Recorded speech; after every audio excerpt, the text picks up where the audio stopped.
solid, conservative, and just plain right. Well, welcome to the middle of the week. Welcome to it. Where are we? We are on Wednesday. It's hump day. That means we got to hear from the camel. Play it, man. Uh-oh. Guess what day it is? Guess what day it is? Mike. What day is it, Mike? Leslie, guess what today is? It's hump day. Whoop, whoop. Yes, it is. You're halfway to the weekend. Oh, my gosh. And it's like 127 degrees outside, but you're in the air conditioning, most of you, and we're going to get you all the way to go home time on a Friday afternoon eventually. But right now, it's hump day, and pushing buttons so ably on the board, that would be the JP. Hey, man, how you doing? I'm great. How about you? I'm good. I'm dressed for radio. Yeah, you are. I went to court this morning, had my court finery on. You didn't want to come here dressed in court attire? I did not. I didn't want to wear my lawyer uniform on the radio, so I chose to dress down. Feeling pretty good about it, too. That's pretty reasonable. I like it. I'm walking out the door, and Charlene goes, dressed for radio. Yes. Yes, I am. All right. Hey, we got a great show laid on for you today. Coming up at the top of the second hour, we'll have State Senator Sam Gavan coming on. State Senator Sam Gavan going to be talking to us about a bill being proposed by some of his peers in the Alabama legislature that would actually make the death penalty for abuse of a child. Wow. Okay. Let's see. We'll talk to State Senator Sam Gavan at the beginning of hour number 2.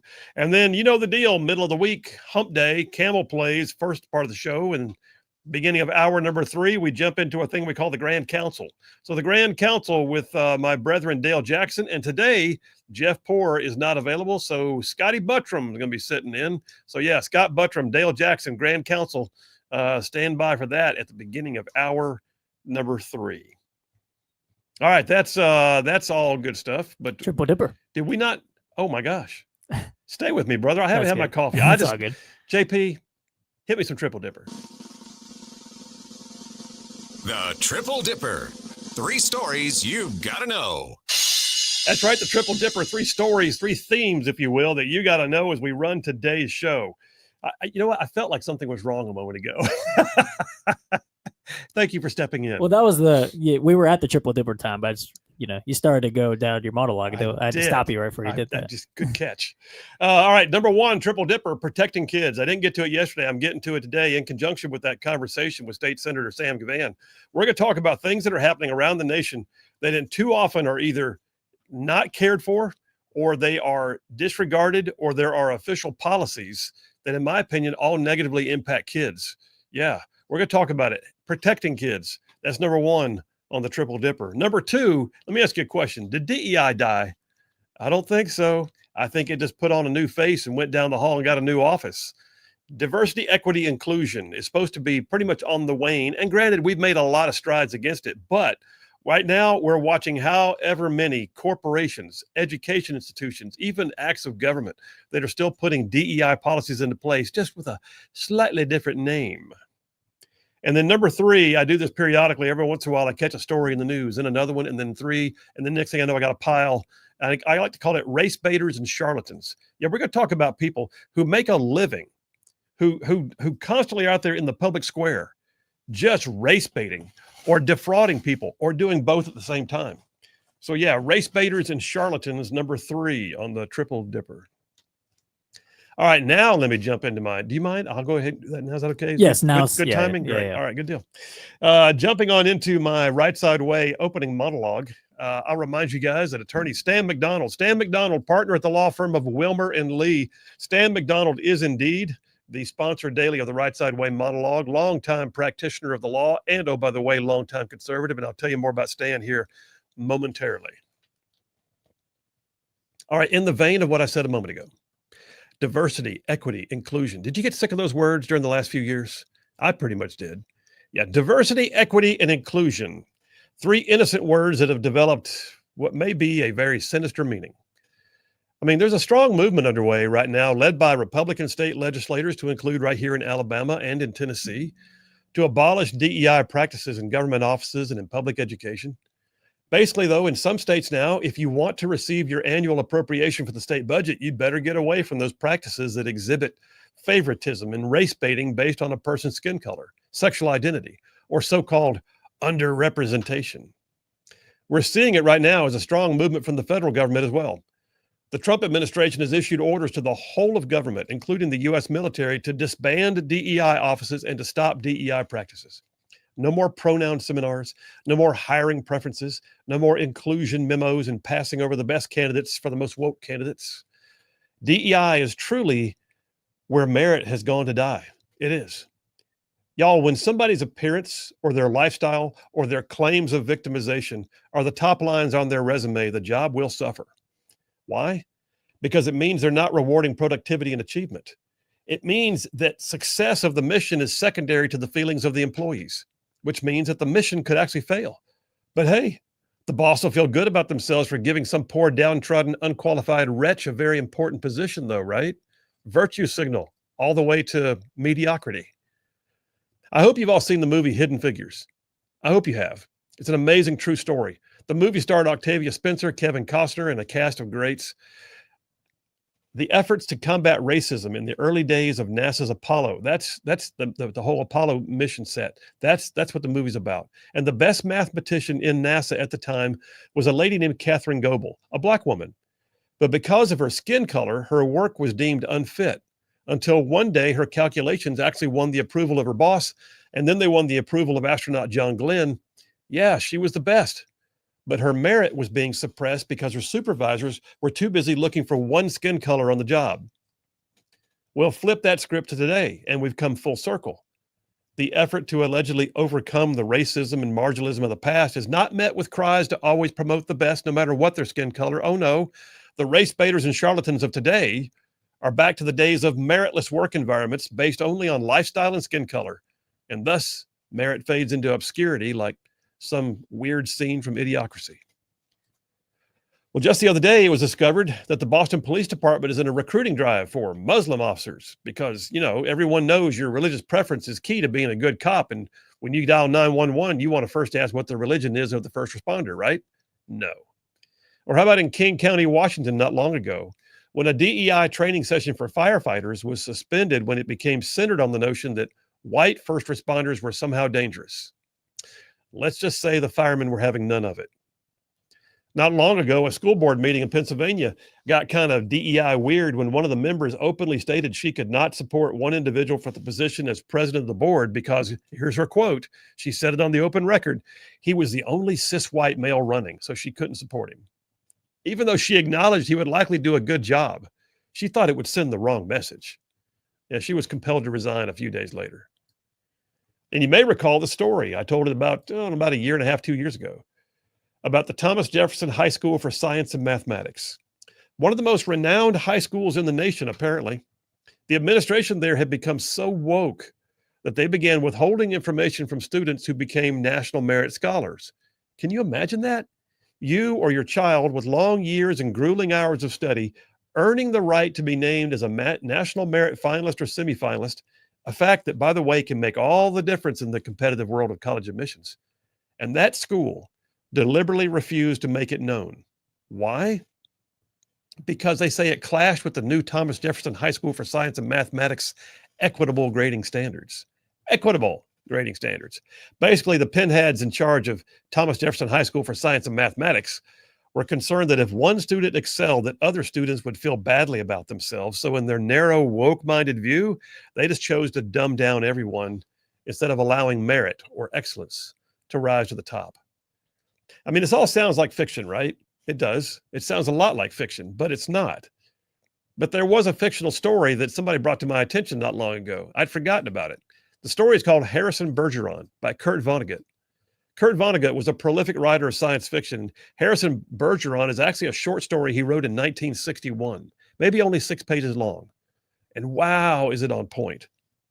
Let me read you a few lines. You ready? Here's how it opened. The year was 2081, and everybody was finally equal. They weren't only equal before God and the law, they were equal every which way. Nobody was smarter than anybody else. Nobody was better looking than anybody else. Nobody was stronger or quicker than anybody else. All the equality was due to the 211th, 212th, and 213th Amendments to the Constitution, and to the unceasing vigilance of the agents of the United States Handicapper General. Wow. The story goes on, by the way, to describe the very average lives of George and Hazel Bergeron.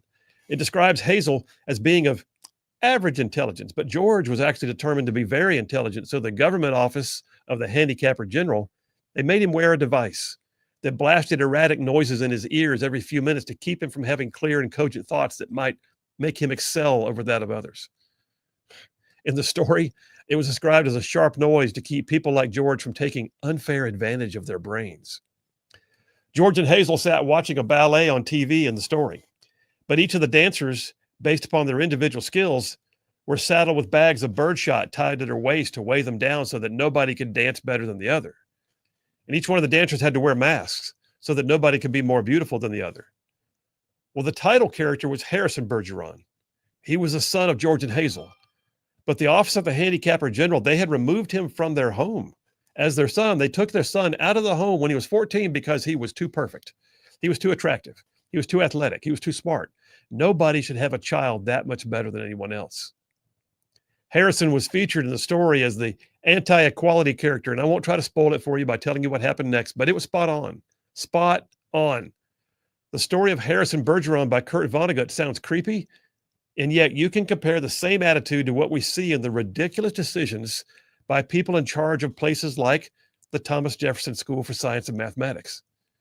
Let me tell you, when those in charge become determined to suppress excellence in favor of equity, then failure becomes the norm and success becomes a crime. Let me say that again with as much emphasis as I can. When those in charge become determined to suppress excellence in favor of equity, then failure becomes the norm and success becomes a crime. Make no mistake, I'm not for discrimination. I'm not for trying to keep someone down because of their race, sex, religion, or pregnancy, but the race to DEI is not that. DEI, diversity, equity, inclusion, those are just synonyms for refusing to allow any one person's merit to be the guide to their ability to serve or succeed. It's farcical to think for a second that good will come of giving someone a job or a title or a security clearance or a scholarship or some power over others merely because they checked off a DEI box and not because they were the best candidate for the job. Cases in point. Think over the last few years. Remember Samuel Brenton? Oh, yeah. Samuel Brenton, the cross-dressing, non-binary, radical kink fetish lecturer, should never have been given a top secret clearance or access to sensitive government information. It was wrong and it failed. How about Justice Ketanji Brown Jackson, an extremely accomplished jurist and with a sound legal mind? She should never have been put in the position of having an asterisk by her appointment to the Supreme Court of the United States merely because she was a black woman. She may well have earned it otherwise, but President Biden tainted her by announcing that DEI was his first motive in selecting her. And then there's even on the Republican side. Remember George Santos? Should have never been elected to Congress from the state of New York because he habitually lied about his own resume in an effort to be something that he's not. Well, Santos is gone now. He's in jail now. Removed from office by his peers in the House, Santos is a product of a society that believes that no one is okay the way God made them. You have to be adjusted. You have to be able to show something different than just achieving things on your merit. So yeah, DEI, y'all, that's where merit goes to die. When we allow ourselves to believe for a minute that no one is allowed to be the person that God intended them to be or to exercise their own gifts or talents or personal disciplines in such a way as to earn a position, then we have become something like, nothing more than a society filled with empty, average characters like George and Hazel Bergeron, saddled up with bags of birdshot and noisemakers so that no one person can rise to their personal best. DEI, that's where merit goes to die and where failure becomes acceptable. And we can't have it by any name. And that's a wrap for the Rightside Way. Yeah, you still see it, man. They're doing all they can right now to try and rename it, rebrand it, pretend it's not really there, but it still is, because the left is constantly looking for their intersectionalities. They want to find that means by which they can virtue signal that they care about you enough to give you the position instead of the guy or the girl who may have earned it. All that's got to stop. Phil Williams, Rightside Radio. Y'all stay tuned. We'll be right back. A moment ago that last night I had the honor of attending the Take Back Alabama town hall hosted by Moms for Liberty at Movement Church in Madison. Great time. Had a great group of folks there. Thank you to Pastors Seth and Lori of Movement Church for the willingness to host the event. Thank you to Emily Jones of Moms for Liberty, who spoke on building families, followed by Mark McAthron, who championed the concepts of federalism. And then I also spoke, and then I hosted a town hall event session with Jared Hudson, the former Navy SEAL who's now running for U.S. Senate. So as Jared and I were sitting together waiting to go up on stage, though, I heard a text come in on my phone. And I looked down to see that the lovely Charlene had just sent word about an active shooter incident in downtown Manhattan.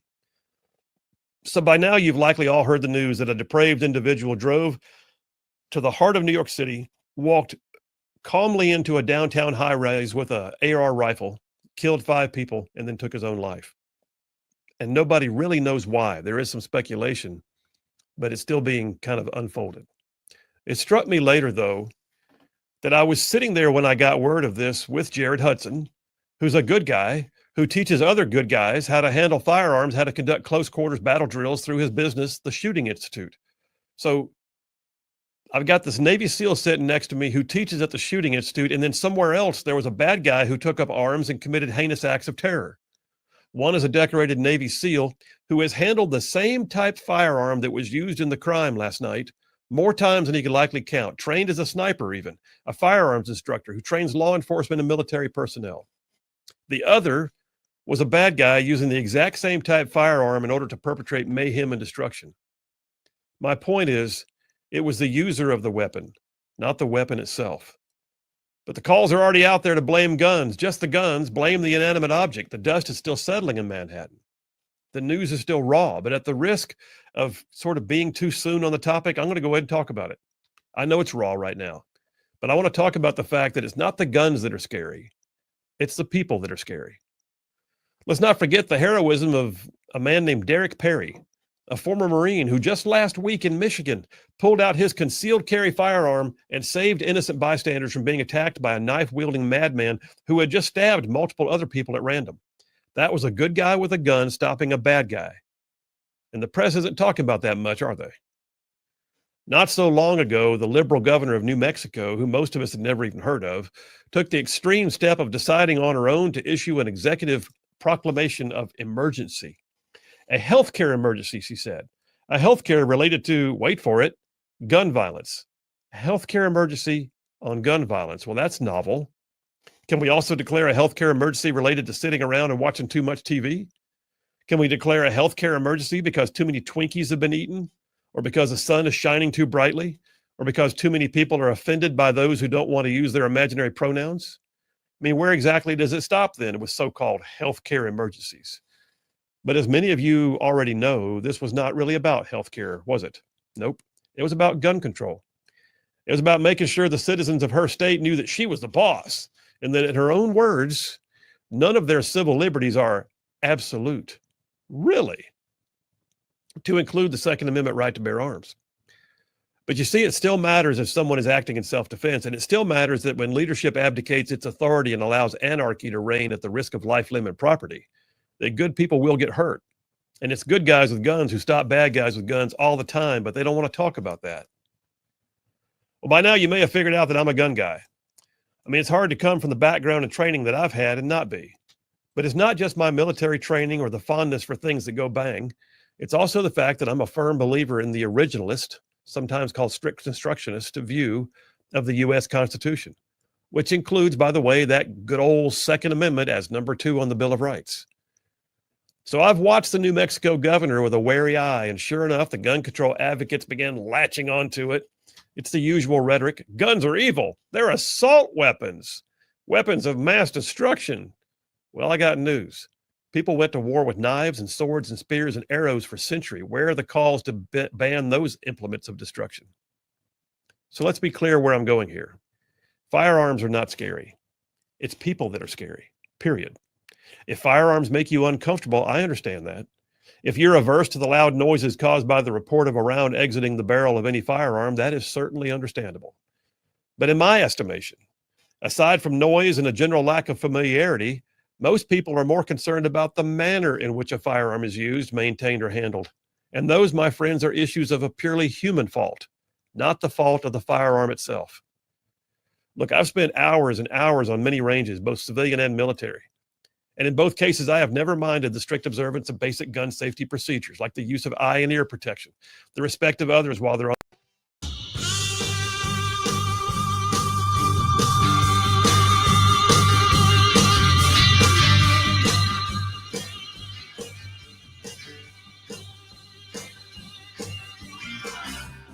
And we are back. Phil Williams, Rightside Radio, solid conservative, just plain right. Wow, just saving the world one soundbite at a time. Bunch of y'all are texting already. Text it. Come on, text me your thoughts. 833-687-4448. That's 833-68-RIGHT. What do you think? Is DEI dead? Is it just rebranding itself? What's the left going to do if they don't have DEI? But give me your thoughts. 833-68-RIGHT. I got to tell you about Stan McDonald, though, first. Stan McDonald. I actually talked to him again this morning because, yes, he is a friend. We do talk quite often. But Stan McDonald, partner at the law firm of Wilmer and Lee, 30-year veteran in the practice of law in North Alabama. Oh, by the way, longtime conservative. I mean, the boy has been in the mix. He's been in the fray, in the trenches, fighting for the public policies and politics that all right side ruffians typically care about.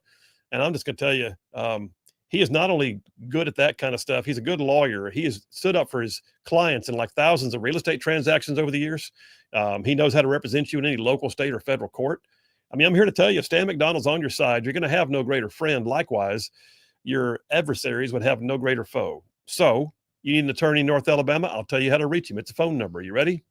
Stan McDonald. The law firm is Wilmer and Lee, America First family man. Here's his number, 256-479-3020. That's 256-479-3020.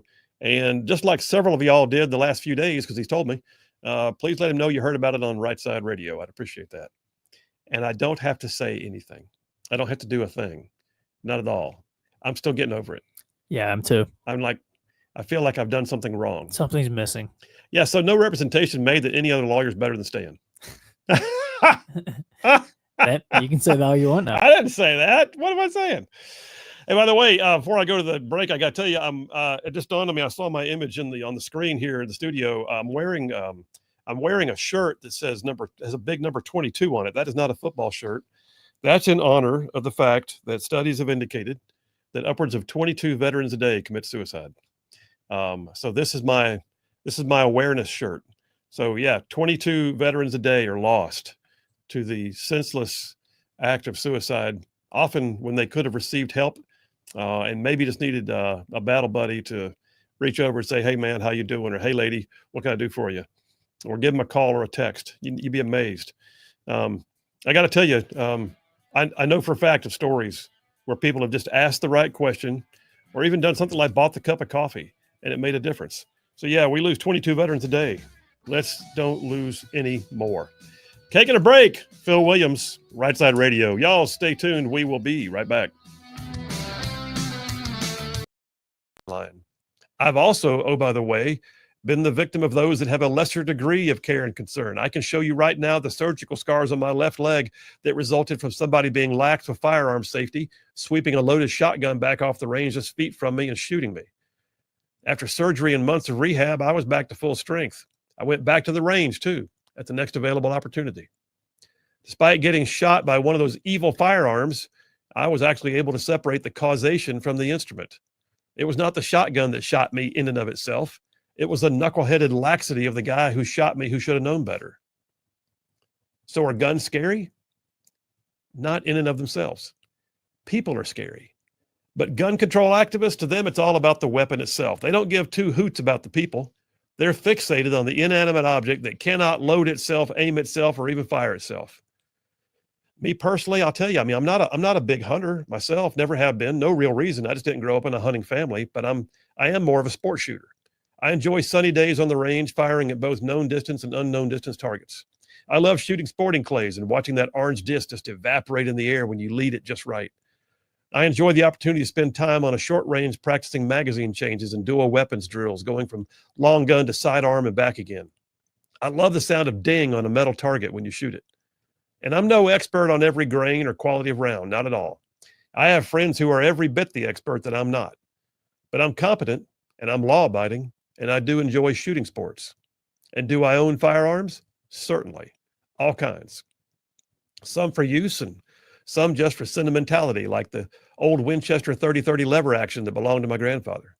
I've got breech load, bolt action, magazine fed and pump. I've got holographic sights, iron sights, and no sights. Holstered, unholstered, and slung, long guns, sidearms, and scatter shots. And what I just described, by the way, is no different than the majority of gun owners in this nation. The vast majority of folks who own a firearm are good, solid, law-abiding dudes and dudettes who have one or more firearms for sport, hunting, or just personal defense. And contrary to the rhetoric of the gun scary crowd, not one of those firearms ever leaped out of someone's care, loaded itself, and committed a violent act. Look, I could go on, but in short, guns are not scary. It's people that are scary. And good people with guns are what often stands between potential victims and bad people with guns. And do not forget, the Second Amendment to the Constitution guarantees that your right to bear arms shall not be infringed. They didn't write that it may not be infringed. They said shall not be infringed. And they didn't write it to say, but not for magazine-fed weapons. No, they just knowingly and with forethought said shall not be infringed and left it at that. In my view, the First and Second Amendments were the first and second for a reason. Those two amendments, establishing our freedoms of speech and assembly and religion and the right to bear arms, are what protects us from losing all the other amendments. And I would dare say the Second Amendment is actually what protects the first. It's guns. I'm telling you, they're not that scary. It's people that are scary.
Hey, all you Rightside ruffians out there, you are listening to Rightside Radio, solid conservative, just plain right.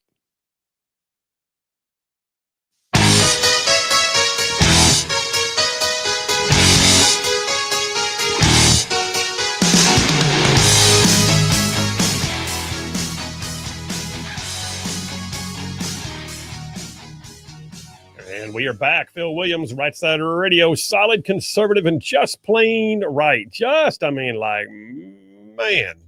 covering down on some major ground across the southeast U.S. of A. Y'all want to talk about this show?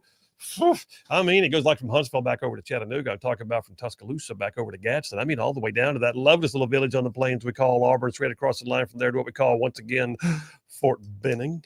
And then big old patches of North Georgia and Mississippi all thrown in just for good measure. And oh, by the way, that's just the radio. Then there's all y'all out there in the whole wide world, going to the World Wide Web, picking us up on live stream every single day. You can see inside the studios as we do the show. I'm talking about on X and YouTube and Facebook and our website, rightsidemedia.org. And then all you guys that podcast the show after the fact too, we appreciate you more than you could possibly know. So thank you very much for making this worthwhile. We appreciate you. I gotta say, we need to check on JP. We got to check on Racing from Hawaii. We have listeners everywhere, but Racing from Hawaii, they got the whole thing with the giant earthquake. There was like an 8.8. Was that what it was? Yeah, 8.8. Tsunami. I don't know if the tsunami has been quite as bad as they expected, thank God, in Hawaii itself. But I think Japan had a couple of 8-foot waves from. Wow. So yeah, we need to check on Racing, see how he's doing over there. Yeah, I saw that Hawaii, like the islands were getting like 4.1 feet, something like that. Yeah. But you look at it and go 4.1 feet. But then you think, okay, wait a minute, what does that do to like a harbor? Yeah. When the waves come in over the bows of boats and that kind of thing, and just like sweep along and push things ashore. But also I know I mentioned this to you before the show, but just the roads were so backed up and people were trying to get to high ground and get to safety. And apparently Oprah was not opening her private road to allow people to go through and get to safety, and instead they were stuck in traffic. Eventually she did, once, there was like minutes away from when the waves were supposed to get there. But somebody had a video too. Apparently there were armed police officers. Don't know if they were police officers or private security. Probably private security. Guarding the road, make sure nobody, and I'm just sitting there and like, that is just, I can't even fathom being so elitist in that mindset that you're not going to help people like that. Yeah. But thank God it hasn't been as bad as they expected yet. So Oprah. Oprah. Okay. Wow. All right. Well, let's jump on into, I tell you what, let me just text messages real quick. I see one from David at Bucky's. He's got an update, does he? Yeah, great. David at Bucky's. So the last few days we've been getting updates from David at Bucky's, one of our regular texters and listeners. He says his daughter has made it home from the hospital yesterday. Thank you and all my fellow ruffians for your thoughts and prayers. So that's good news, because she was having a pretty extensive back surgery, if I recall. So David, we're proud for it. Thank you for letting us know. Keep us posted. Bless her, Jesus. Next, Cameron from Decatur says the Harrison Bergeron story reminds me of Jonathan Swift and A Modest Proposal. There you go. Classics. Nofre from Lexington says, from the dawn of advertising, companies pick good-looking people to sell their products in commercials. These healthy women are having a meltdown. Nobody wants to see these folks with purple green hair, with face piercings and armpit hair in commercials. By the way, American Eagle stock is up. The Sydney Sweeney commercial, which, by the way, also had an incredibly cool car, which is on my top 10 list, like a 65 Shelby GT350. And just, yeah, the libs are going nuts. I've been very surprised, and I really shouldn't have been, but I am still shocked at the amount of backlash and uproar from the libs over this. There's a video of this girl standing in front of an American Eagle store, and the guy with the camera says, "Oh, what, are you going to go in?" She goes around and goes, "Nope, I can't because I'm black," and then walks off. And I'm like, really? Really? That's so. Yeah. I've got that somewhere in my stuff today. I don't know which. I think it's in my race baiters and charlatans thing. Yeah, it is, because they're out there calling it racism. Nazi. They're saying, yeah, Nazism. They're like, come on. She's blonde haired, blue eyed, and attractive, and she's white, and that all of a sudden disqualifies her somehow. But I guess we needed, somebody with darker skin who was less attractive, extremely overweight, and driving a crappy car. Yeah, like a Yugo or something. Scott from Russellville says, great monologue once again. Thank you, sir. He said, it seems the left's modus operandi is total control by any means possible. Sad. I agree, Scott. John from Huntsville says, Phil, spectacular monologue. That's all he said. There's no follow-up to that. There's no also. Where's the also, John? John, are you okay? Blink twice if you have a problem. Anyway, Shag Nasty the Atheist is checking in. Okay. Shag Nasty is determined that the Republican Party is filled with pedophiles. Shag, the world is filled with unfortunate people. It's not confined to any one party, although there do appear to be quite a bit of them in yours. Just saying. But he's suggesting that we start tracking down all the 1,400 GOP members that ended up being some kind of sex criminal. How about this? Sex criminals are sex criminals. It doesn't matter whether they were Republican or Democrat. I don't want them on the streets. There you go. David from Huntsville, do you have something? Okay. David from Huntsville says, always in the past, liberal Democrats could propose radical ideas to make extreme social changes, knowing the conservative party would always be the voice of reason to keep them in check. No harm would be done. The liberal party would appear to be compassionate, enlightened. However, today's Democrat Party are indoctrinated, steeped in Marxist ideology, and demand change or else. That about sums it up. Yep, I would say. TL from Huntsville says, great monologue, Phil. Thanks for sharing about the Kurt Vonnegut story. He's a great author, but I had not heard that one. A great example. Yeah, go read it, by the way. Harrison Bergeron, a friend of mine, Chris from Gadsden, who texts in sometimes, texted me a little while ago, pointed that story out to me. I had either missed it or totally forgotten about it. Anyway, TL from Huntsville says, a great example of the need to be based on merit. Elon Musk said DEI must DIE. I've been using that phrase. The point was to end discrimination, not replace it with different discrimination. Perfect. JT Lacey Springs says, could Trump create a DEI agency? Can only imagine those raids. Well, he has. It's called the Department of Education, and they're raining, all kinds of brimstone down on top of the education institutions that are still trying to, defeat Title IX and promote DEI. Alex Mathis says, arg, Kurt Vonnegut's book, Trout Fishing in America. That's what I was trying to say. There's a bigger text. Okay. Kurt Vonnegut, Ayn Rand, and George Orwell were all disturbingly prescient, she says. Vonnegut's Trout Fishing in America also showed a planet being run by computers. At the end of the day, though, if you read the back of the book, you're reminded we win. DEI has to die because it is not sustainable. Great words, Senator Williams. Thank you, Allie, my friend. 2 more, and then I'll jump on the topic. Thomas from Athens says, Colonel, just watched An American Sniper, the story of SEAL sniper legend Chris Kyle. What a tragic end to his, as he was trying to help a suffering fellow warrior. These folks need our help. Yes, they do. I guess he's referring to my shirt. And then lastly, Jack from Huntsville says something that I can't read out, apparently. So I'll let you take care of it, JP. I love it when they say, don't read this on the air, right as I'm reading it on the air. All right, first dipper of the day is called Protecting Kids. And I got a series of stories that just boggle the mind. Like, how did that slip through the cracks? Why did that happen? Why is that policy what it is? Because you know who suffers in it? Kids. That's who. I've got a story here from Daily Wire. Matt Walsh, who's a culture warrior and not afraid to just step out there and say, that's wrong. Matt Walsh points out a story that needs to get more attention. Now, some people will say, this story is homophobic. That's all it is homophobic. Nope, it's not. This story is about when a sex offender is allowed to slip through the cracks. So the story comes out of a situation in, let's see what state this was in. I believe Massachusetts. And Matt Walsh points out there are 2 guys, a gay couple, who have apparently adopted a child or had the child through surrogacy. They hired someone to be the surrogate mother. And they posted videos every month, a new video blowing out the candle on a cupcake and, loving parents and everybody chiming in. This is great. They will be raised not to hate. This is the kind of thing we need more of. This is the way of the world, yada, yada, yada, yada, yada. But those responses didn't last real long when somebody looked at that and went, wait a minute, haven't we seen that guy before? Turns out that one of them is a guy named Brandon Keith Mitchell. He's a tier 1 sex offender. Oh, this is in Pennsylvania, in the state of Pennsylvania. He was arrested in 2016 after attempting to solicit a 16-year-old boy for sexual abuse. The victim was a student where he was working as a chemistry teacher. He was 30 years old at the time, and the kid was 16. He reportedly sent more than 12,000 text messages to that student. He ended up pleading guilty to felony child pornography possession and 1 count of corruption of minors. The bottom line is he was sentenced to 2 years in jail for being a child sex offender. 2 months after his conviction, he was granted parole, though. Only 2 months. 2 months. That's it. He got 2 months, 60 days. Part of the conditions, though, were that he have no unsupervised contact with minors. So somehow he was able to work through the system, and he and his,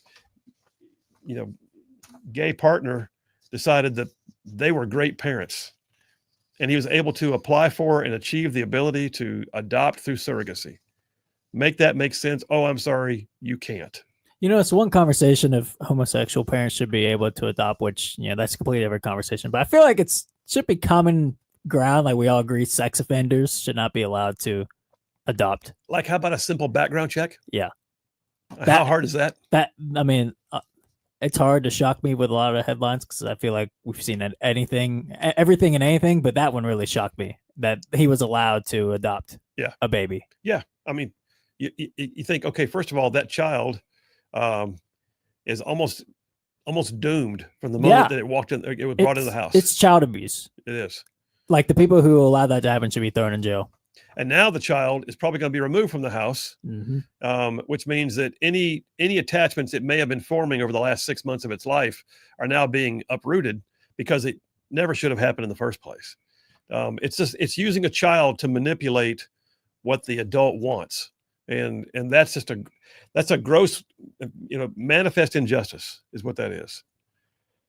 But then I look back here at home. All right, let's not think, okay, it's blue state, it's Pennsylvania. Things up there happen because no one pays attention or because they're too busy woke virtue signaling. Well, you saw what happened in Bibb County. I hope you did. Then again, I almost kind of hope you didn't, but you know what I mean. Let me just rephrase or revise. Phil, use your words. Let me just recap the story for you. We have a horrible situation in Bibb County, which if you're looking at a map and you're not familiar where that is, Bibb County, picture it as the interstate I-20 going from Birmingham to Tuscaloosa. Bibb County's halfway, and it touches the south side of the interstate. So Bibb County's on the south side, almost halfway through the trip from Birmingham to Tuscaloosa. We have a situation in Bibb County where a group of people have been arrested, where they actually had an underground bunker. Some say it was supposed to have been a storm shelter that was fixed up. I don't know. All I know is it was an underground bunker, and they were keeping children as young as 2 down there, sometimes chained to the wall, and then selling them for sex to people who would make appointments and come in. It's a horrible situation. They were abused. They were raped. There were any number of other things that are described in some of the articles that make it very hard. We talked about it on the show last week. Well, I've got a story right here, right now.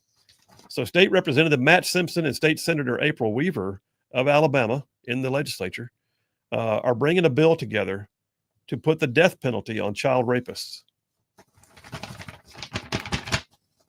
The interesting dynamic here is federal law does not allow that. So right now, the U.S. Supreme Court has already ruled in the past that the death penalty is currently applicable only in cases that involve loss of life.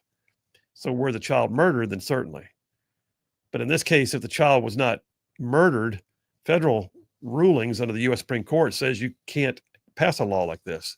They say they want to pass it just to see if they can get the Supreme Court to review it because they know it'll be challenged. There are other states. The article that I've got here says, I think Tennessee and who else? Yeah, Tennessee and Florida have already enacted something similar. Wow. But on that Bibb County thing, there are some Democrats that can't get past the fact that Trump's in office. 1819 News, I hold it in my calloused former paratrooper hands. 1819 News.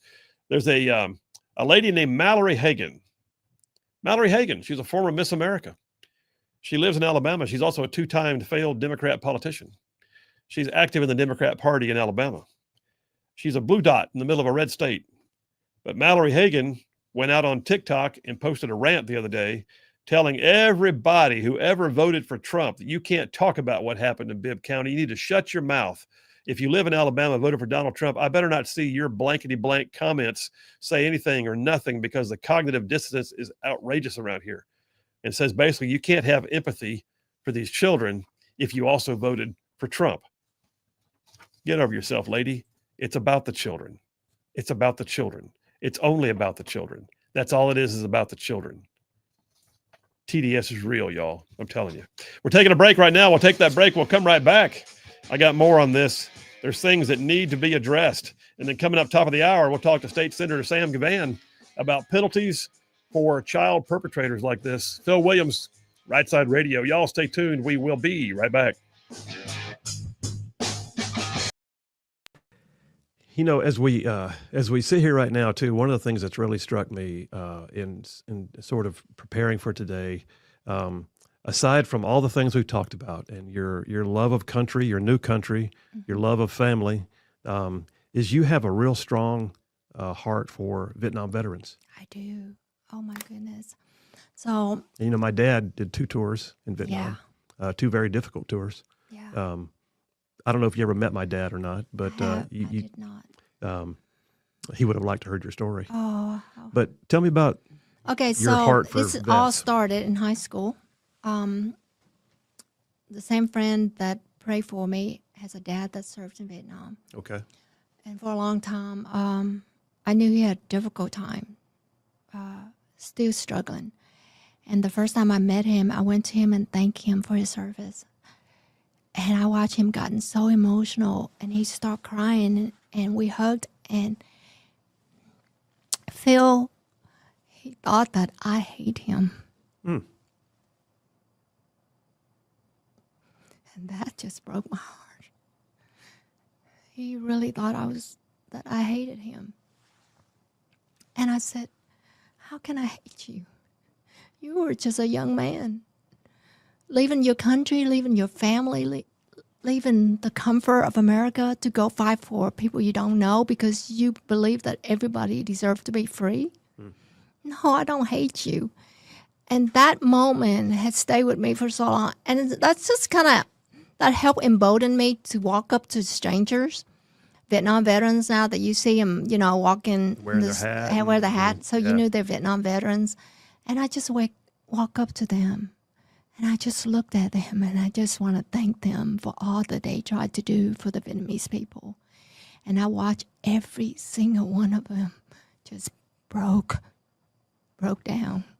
And I knew then that all the things I went through life, God has a purpose and a plan for me. And that's my ministry, is to serve the Vietnam veterans, because I knew they didn't come home to a very grateful nation. And that a lot of them, most of them probably never heard of a Vietnamese person thanking them for what they tried to do. No kidding. A lot of them didn't hear about Americans thanking them for what they did. I know. And I didn't know about the how they were treated until I hear stories from them. Yeah. Most of them was like spit on. Most of them were. And my dad told that story about his own experience. Yeah, food thrown at them and accused them of being baby murderers. I had one veteran told me that he was injured in Vietnam and he came back and he were received so badly that he tells people that his injury was motorcycle accident. Wow. And he hid all of his time in Vietnam. And the burden that they had carried for so many years, being called a bad guy,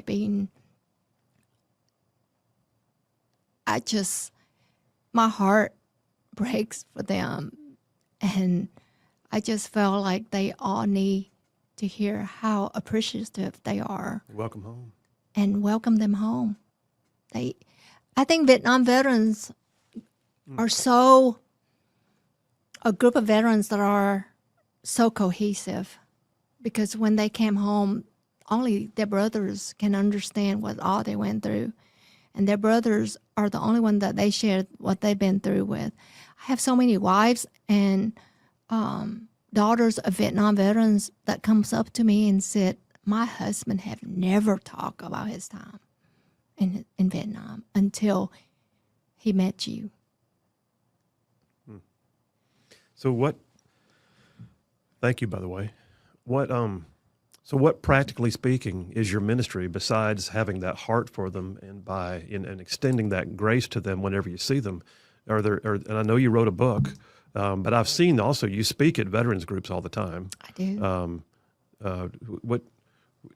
When you say this is your ministry, is there a practical application to your ministry? Is there a goal?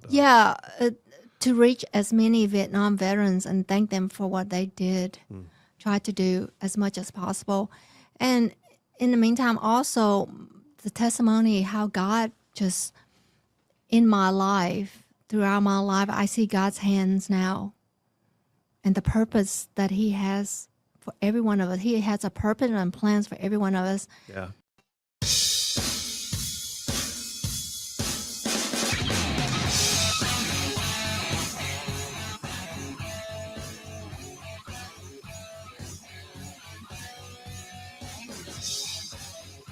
And we are back. Phil Williams, Rightside Radio, solid conservative and just plain right. Just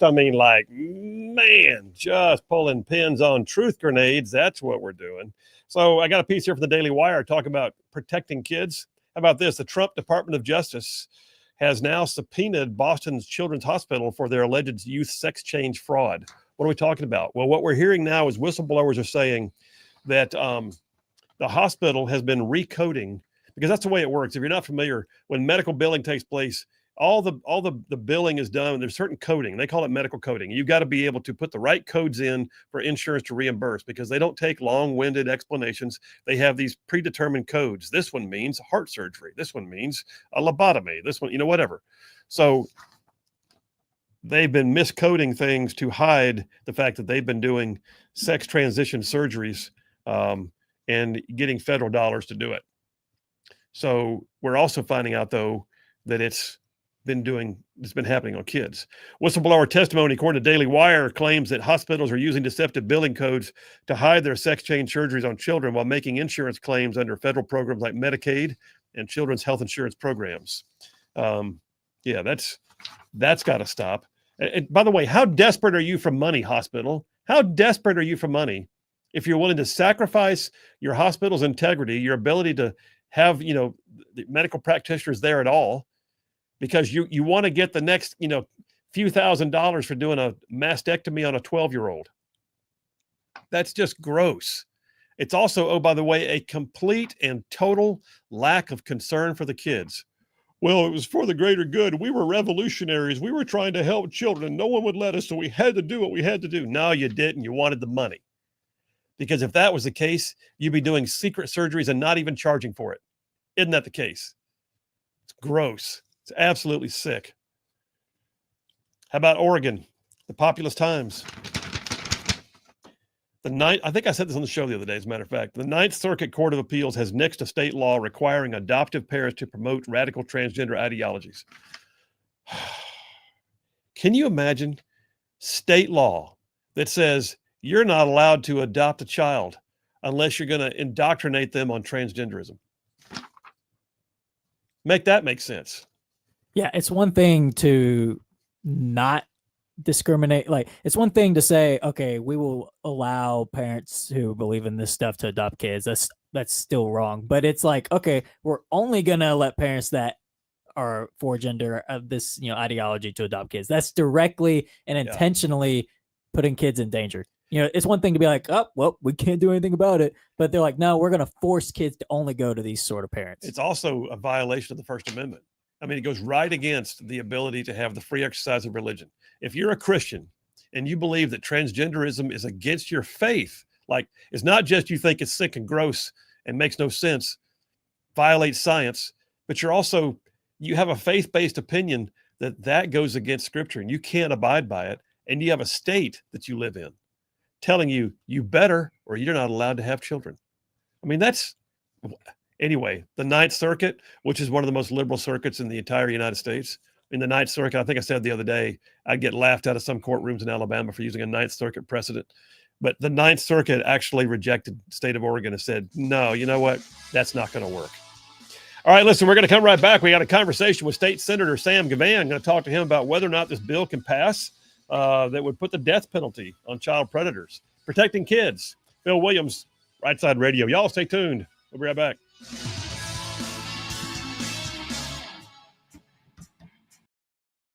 I really believe that my purpose in life is to reach out to Vietnam veterans. And I speak to kids group and help them to realize what a great country this is. I mean, that's huge. I tell them, I said, look, guys, y'all already won the lottery. Yeah, exactly. If you're born in America, you already won the lottery. Everybody want what you have. Everybody want what you have. You are living in the greatest country on earth. And I hope that if just one kid at least listen to what I had to say and really appreciate this country. I mean, I just felt like, that's my duty. Well, I wish more Americans would take that same attitude. I mean, and not that we don't, but I mean, I just think that you bring a perspective on it that is so real because you've seen the other side. Jeremiah 29:11. I know the plans I have for you, says the Lord, plans not to harm you, but to prosper you, plans to give you a future and a hope.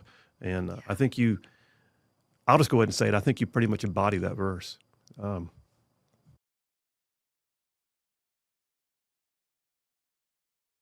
Let's move into current day. So you get out and I see both your businesses. You got the Shooting Institute and you got Covenant Rescue Group.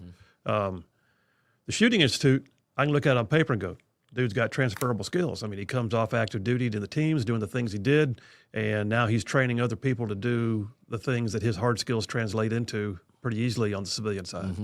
And then there's Covenant Rescue Group. And you guys are doing an amazing amount of interdiction work and training law enforcement to interdict sexual offenders and traffickers and that kind of stuff. You talk about both of them, but I really too, I want to get down to how did Covenant Rescue Group happen? Whose idea? Whose mission mindset was that one to say we're going to do something in that arena?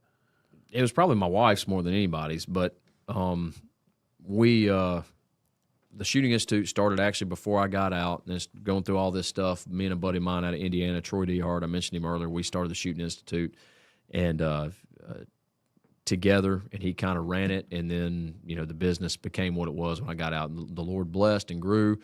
Did law enforcement training, then started doing DOD contracts, learned how to write DOD contracts, finished my MBA online kind of during that time frame, learned how to write contracts, met a bunch of people, met a guy named Ed Acosta out of UAB who helped me write contracts and obtain some of my first prime contracts to the government, did a lot of subcontracts to JSOC and for the enablers that were supporting Delta and SEALs, and then finally got picked up for a few special forces units, just continued to grow. Like, it wasn't just like, hey, we're doing some civilian classes. It went from a few civilian classes all the way into now I'm back and doing training for the SEAL teams. A buddy of mine from SEAL Team 4 hit me up the other day, say, hey, can you run a concealed carry course for us if we bring you up sometime middle of the summer, depending on what funding looks like. So I say that to say the Lord just opened the doors and blessed TSI, and we were doing really well. The TSI, the Shooting Institute, started doing security stuff. DB8 is the Security Institute because they didn't like the word shooting in a lot of it with these schools and all. So we would write reports for schools. We would write reports for churches. We would look at their insurance policy, talk with insurance agents, get a riders on their policy to cover whatever exposures they had. You're familiar with some of that stuff with what you've done as an attorney. So a lot of it wasn't even the skill set that transferred over. It's just something we learned to do, something I learned to do in my MBA, write reports, and just started doing that with different schools and different organizations. And in that process, somehow got involved with anti-human trafficking work with Operation Underground Railroad, and from there did some work with them. From there, got involved in some more anti-human trafficking work with a ministry called Far Reaching Ministries, run by Wes Bentley out in California. And finally, my wife said, we had people just giving us money. I mean, like, literally, when I say I got guys writing us checks for $10,000, $15,000, $5,000, and I was like, what do I do with this money these guys do? I give them an invoice for it from TSI? So I took it to my CPA. He said, y'all need to start a nonprofit. Nonprofit, yeah. My wife's heart was for it. She says, if I'm going to let you leave to do anything, this is what I want you leaving to go do. Because I still had options to go back to the agency to do work with them, the DIA or the CIA, different opportunities that presented themselves. Went and interviewed for a job up in D.C., and they said, hey, if you're willing to move here, you've got the position to be a blue badger, I guess is what they call them. And my wife was adamantly against moving to the D.C. area. So we just kind of stayed the course on what we're doing. The Lord opened the doors and said, if you're going to leave, if you're going to do these deployments and stuff again or go to different places, I'm down for this. We had kids at the time. And so that's kind of what got us into starting the nonprofit. So both businesses still run concurrently? Oh, they still run? Yes, sir, they do. They still run concurrently, yeah.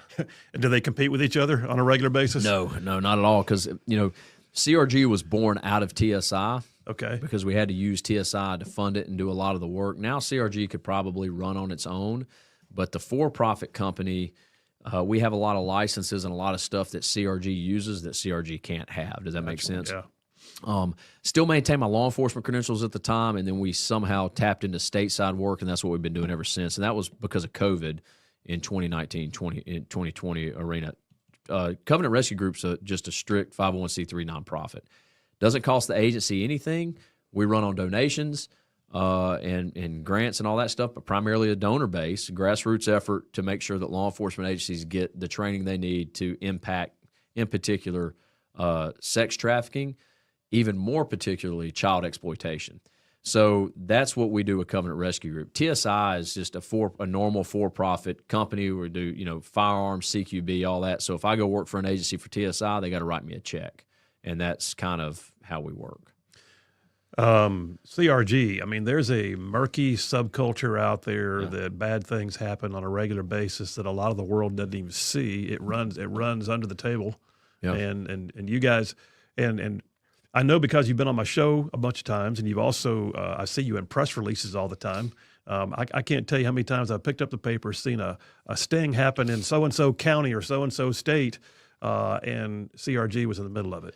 You guys actually train, but you also assist. Am I correct? Yeah. So it's you would be familiar with this. It's definitely a Green Beret type, model, or a Ground Branch type model, or something where you have a combat advisor overseas, and you might be working with the indigenous forces and you're training them, teaching them what you want to do, and then you go hit a target with them.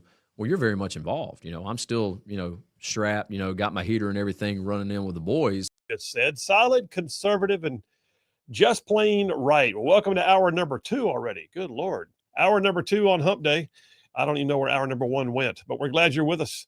Hey, listen, I've been spending the last little while here on the show in the first dipper of the day. So I'm dealing with the question of protecting kids, and I'm giving you examples of places where maybe they need to tighten up a little bit, or places where they need to consider their policies, or places where the courts had to intervene, like in the case of Oregon, where they said, if you want to adopt a child, you have to be able to promote transgenderism in the household. And all these things fly in the face of the common sense aspects, or the faith-based aspects, or just the cultural norms of raising kids.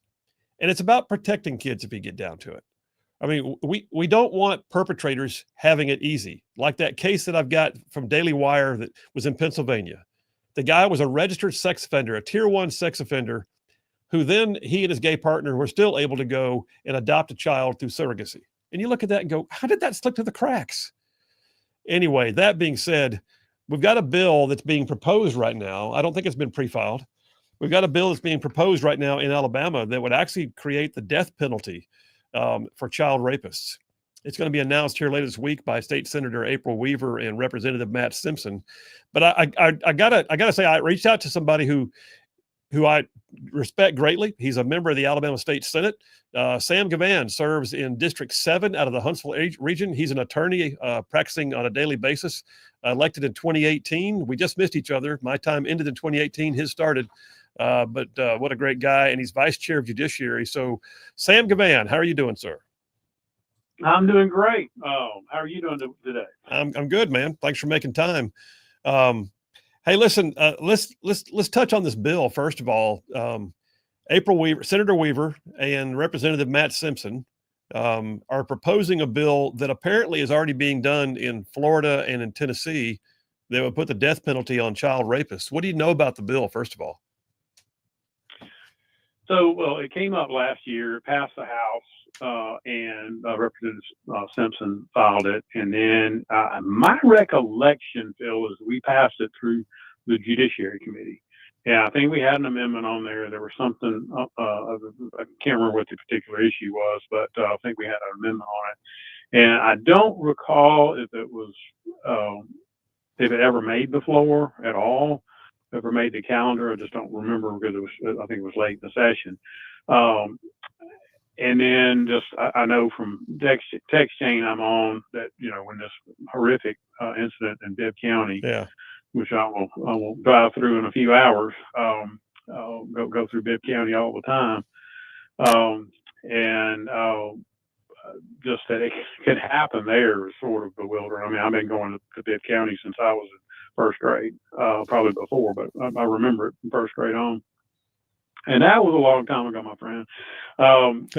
It's just that it could happen there is just sort of, I mean, it's something like, I'm thinking of, Silence of the Lambs kind of stuff. I mean, I know it's a different type thing, but it's things like that can be going on in a basement that you have no clue of what's going on from the outside world.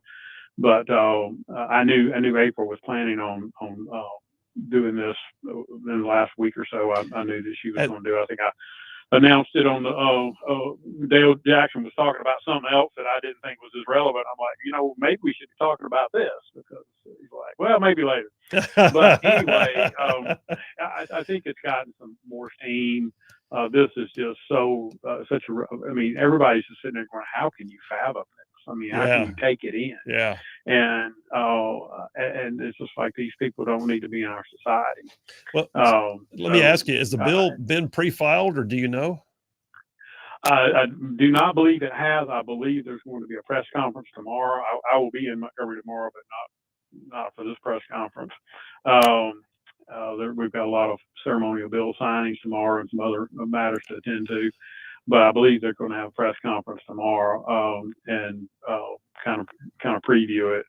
And there's a good chance, you mentioned judiciary, and I mentioned that that went through judiciary last year, but we have had a change in the rules, and I don't know that it's really registered with everybody because we have so many bills come through judiciary. Yeah, we do. And and Veterans and Military Affairs, which I used to be vice chair of, my first quadrennium, we just don't have as many bills come through that one. Right. But what we've done is we as a group, the whole Senate, is changed the committee structure up, and public safety has been moved over to basically Veterans and Military Affairs. Oh, So wow. Okay, so that could mean this bill could wind up going there then, right? But this could go to either committee. Yeah. Well, I mean, so all right. So it's an interesting dynamic here. You're vice chair of judiciary. I used to be vice chair of judiciary. I've seen the pounds and pounds and pounds of bills that come through there. You're right. I can also think, and you might want to allude to this, the makeup of the committees. Which one is more favorable to getting a death penalty bill passed?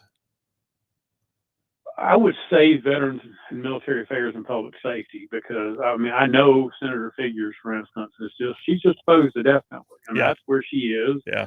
And I, I get that. I've got a different opinion. But that's just one right there. And I don't remember what the vote count was last time, but I'm pretty sure it got through committee, and maybe even on a bipartisan vote. I don't recall that.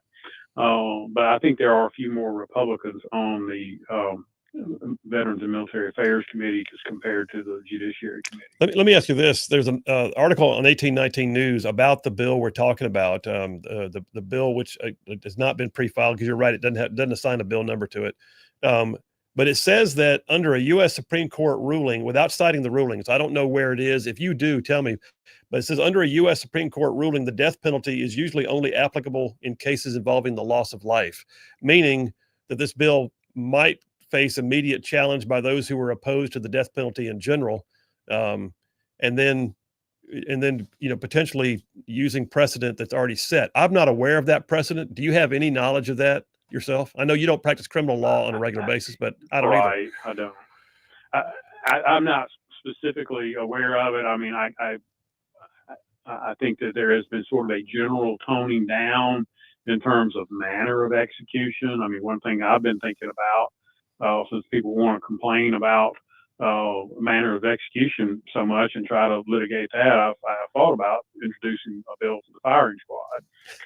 I mean, that is a very long historic way of commencing and carrying out executions. And so if you want to argue about being gently put to sleep, then or people don't want to sell us the whatever it takes, I guess. I think probably lethal injection is probably the best way to go. But people don't want to sell us the drugs to put that together. I mean, there's plenty of bullets down at Cabela's. I mean, we don't have to worry about that. But I'm for it. I tell you what, after watching the stuff happen unfolding out of Bibb County, I'm for public lynchings while we're at it. Well, I mean, I don't know why that went away. And I think some states may still have it, but I mean, that is a long time form of execution. And when we start looking about, going back to what is cruel and unusual punishment, so much of this has been with activist judges, and that's come up over the past. Oh, you can't do that. That's cruel and unusual. Well, I mean, we're talking about, when the Constitution was done, they were worried about being drawn and quartered. We were worried about the things that the kings were doing over in England. There were horrid, being put on the rack. I mean, there were things like that was, clearly cruel and unusual punishment. But, I've just been frustrated that, and look, I don't think, we need to hang somebody for stealing a car, which would be the equivalent of stealing a horse back in the day. But, in the 1800s, they'd hang you for stealing a horse. So, I think everything's gotten a little bit out of whack. I do think there needs to be balance. Like I said, I don't think for theft and things of that nature, we need to have death penalty. We don't need to go in that direction. But when we're talking about, cases where there is a loss of life, intentional loss of life, not negligence, not manslaughter, not crime of passion, but where you set out to deliberately, cause someone else to lose their life, and then and rape of a child. And I mean, I think rape is a horrific crime, and I'm actually okay with it just for the death penalty for that but I don't think that'll ever fly. But No, but perhaps for rape of a child. But I think what we're looking at right now, to these children in Bibb County, could be the I don't want to say like the poster, but if there's ever going to an issue where you see child rape, molestation, even we're reading in some cases like child torture, you look at it and go, death penalty may be too good for them. And so I just wonder if we can get this passed. Yeah, well, you know what? That's the point. But well, let me ask you this: what's the mood, in your opinion? Just going on a swag here, and I realize you're not all sitting in a caucus meeting talking about it right now. But what do you think the mood of the body would be on a bill like this in the wake of what happened in Bibb County right now? Do you think it would have support? Yeah, I think there'd be momentum for it right now. The one question would be is, and I don't know where the Attorney General is on this. If the Attorney General were to come in and say, we're going to waste a lot of money on this, let's not do this, and here's why, which if he were to say that, he would tell us why. It wouldn't just be, I feel like this. Yeah. I think that could dissuade some people from doing something. But the House did it before. I guess the question would be, Senator Weaver looks like she wants to take this up, and it being her home district, she's probably going to get to carry the ball on that. Oh, that's her home district? I did not realize that. Yes, she is a Bibb County native. Wow. Well, brother, I got to leave it there, but let's stay in touch on it. As you see the bill being pre-filed, if you hear discussion, I'd love to have you back on and talk about it. All right. Sounds great. All right, you too, man. State Senator Sam Gavan, Senate District 7 out of Huntsville. We appreciate you, man. Take care. Well, JP, take me to a break. We'll take that break. We'll come right back. Get some of your thoughts on text messages, which are stacking up right now. Bill Williams, Rightside Radio. Y'all stay tuned. We'll be right back. The boys are a bunch of, Yemenis guys, a bunch of Afghanis, a bunch of whoever they are, right? Afghan National Army, the commando mission, you have one operator, maybe two operators, and 10, good guy Mujahideen fighters, right? 10 Muj going in to take down this target. That's what we did. We do the same thing with local law enforcement. We have our team of individuals, which normally consist of about 10 folks total, that work with takes normally about 20 folks total from an agency. Some agencies will have more, and some agencies will have less, and we'll have to bring more people. But we train them on how to do it. Then we set up a live operation and show them that what we teach actually works, and that's what leads to arrest. Now, it is a training environment. So when they do a press release, we arrested 10 guys, let's say. We average about 10 per operation. That's the average across the year. Some will do 17 and some will do 6, but the average is 10 across the year. We do that operation with those local agencies. Out of that, they might get more cases. The feds might be able to adopt a case if they want to. So they'll still have more stuff they'll have to work on, and we'll follow up with them and see what they need help with. But the initial thing that we do is train them how to target people who are specifically looking to buy or sell kids for sex. And then they can then do it on themselves for other options. That's our goal. We want to work ourselves out of a job. There's 18,000 police jurisdictions, whether it's sheriff's office, municipality, whatever, across the nation. 3,100 sheriff's offices.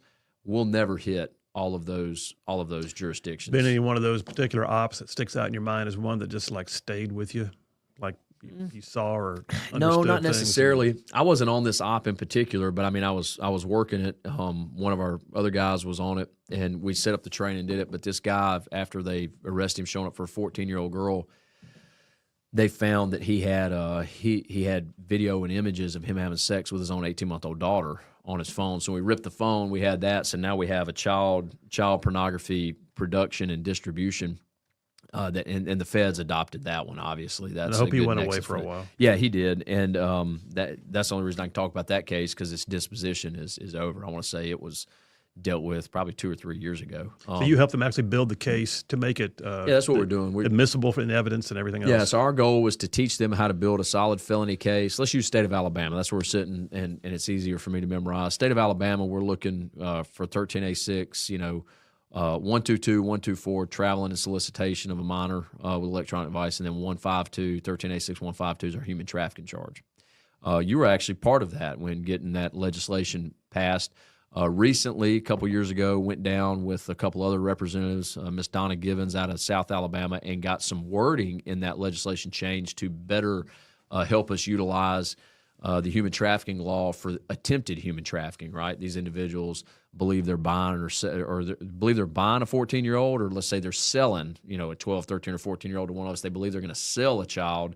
They're selling it to a law enforcement officer. We're able to roll those individuals on an attempted human trafficking now because we just changed the wording a little bit. So we work on the legislative side I don't believe in adding laws. I don't think we need to add anything. We just need to, use what we got. You're familiar with that as a legislator. And sometimes hone what we have. Absolutely. To make it match what we're trying to do. As technology grows, we've got to grow as well. So that's what we do.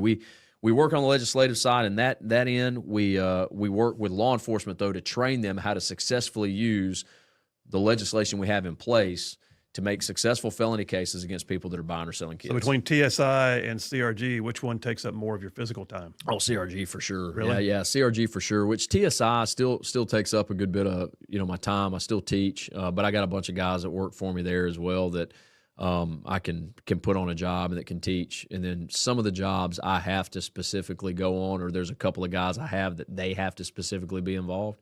But other than that, TSI just it's pretty easy to keep running. I mean, it's pistol, carbine, CQB. It's what we do. A little bit of explosives every now and again, sniper stuff, but it's shooting, clearing, all that stuff. CRG is constantly morphing into a new thing. I'm going to go to a meeting here in just a few minutes when I leave here on another style of operation that we're working on, and we're going to fly out. We've been invited out to an agency that's doing this style of operation next week to see what they do, to see how we can implement that in our training for these other agencies that we're going to. That's awesome. So, well, I would imagine, I mentioned a minute ago, has there been one that stuck with you? You talked about that guy. Does it make you want to hold your kids a little closer when you go home? Oh yeah, man. I mean, it's I don't get emotional about much of anything, but I get emotional thinking about my kids and some of these individuals we arrest that.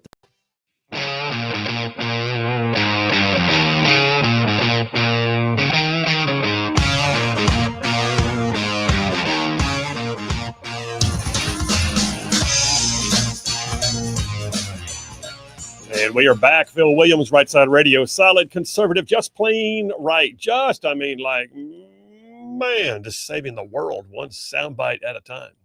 Got a news flash for you. Breaking news, big deal. Here you go. You ready for it? Kamala Harris has said she will not run for California governor in 2026. JP, the sound effect of your choice. I don't care what it is. Something. Just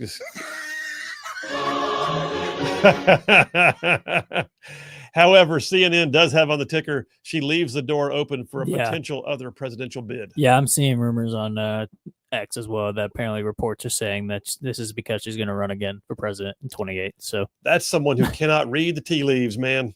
Hey, I think she should. You know what? I think if she ran for president in 28, she could win in a landslide. I think she should do it. I think she should run. I think it's a great idea. That's not sarcasm. No, it's that's not sarcasm at all. I honestly, though, if she does, I think a Gavin Newsom and AOC, I think they both would run her over in the primary, in my personal opinion. Oh, they would. Yeah. I mean, she would cackle her way into nothingness. There's a reason they had to place her in there in this past election because she got destroyed in the 2020 primary. Oh, she didn't even make it to the barely 1%. Yeah, she's awful. So if she does it, it's just gonna. I think she won't even make it out of the primary. We shall see, but right now, what we can understand is California's dodging a bullet. Dave from Capshaw sends me a memo. I mean, a meme. What is this? Oh yeah, American Eagle. Babylon B has a picture. You can imagine the picture when I read this out to you. It says, American Eagle apologizes and replaces Sydney Sweeney with a fat transgender double amputee of color. Double amputee. Holy cow. All right. There's that. Alan from Tanner says, doubling down on Ayn Rand, Atlas Shrugged is our future if we're not careful. I need to do a whole monologue on that. John from Harvest says, Phil, good monologue. Did you see the Babylon Bee headline? Federal judge orders Sydney Sweeney to gain 100 pounds and get one of those butch haircuts. I did not, but that's a great one. What do we got here? Brian S. from Huntsville says, Shag Nasty, who texted in earlier, Shag Nasty the atheist. Shag Nasty demonstrates an important difference between liberals and conservatives. Conservatives believe that people, even on their side of the aisle, should be held accountable for their crimes, whereas many liberals think that those who agree with them should be given a pass. Point well taken, as Shag was trying to say that all sexual predators are Republicans. Okay. Ken from Harvest says Louisiana has laws that castrate sex offenders. Alabama could do that and then enforce the death penalty. There might be some who take the death penalty. Just saying. You have a choice. I agree with what you and Sam Gavan said, though. I think prison may be the worst route for all of them. I've heard that. I've wondered before. I need to ask somebody if that's really the way it is. I mean, it used to be. I just wonder with what I would consider to be, which it's crazy to say this about the inside of prison, but what I call the watering down of standards and mores and laws and morals in the United States. I wonder if that would still be the thing. I think so. I mean, I can't tell you. I've never been to prison, but I don't know. I feel like it could be worse for them. I'm for whatever worse is. Yes. Jeff from Moulton says, Phil, love your program. I'm 54. I've been listening to your show over a year now, every day. Never been much into politics. This was my first year ever to register to vote. Wow, how about that? On your subject, which we could never get to happen if we went back to the old days for robbing, cut off a hand for murder, hang on the courthouse square. He says for the crime you're talking about, we could cut off a hand. For murder, we could hang on the courthouse square. And for child molestation, you take away their manhood. Jeff, I'm pretty sure if we could do that, we would probably curtail some of the crimes. I'd say. I mean, right now they get 3 hots in a cot and sit on death row for 30 years. Yeah. Jeff Rowe from Indiana says, sounds like what that hospital did is insurance fraud. So who's going to jail? Well, that's the point. That's why the DOJ. Okay. So what he's talking about, Jeff from Indiana, referring back to a story that I had earlier in the show, that the Trump Department of Justice has subpoenaed the records of a Boston pediatric hospital because allegedly they are committing Medicare and Medicaid fraud by using basically recoding sex change therapies on minors as something else to get repaid by the federal government. And that's not supposed to happen. So yes, that would be fraud. Yes, somebody would go to jail. That's why they subpoenaed the records so we could find out if they did it. James from Arab says, that's sickening news out of Bibb County.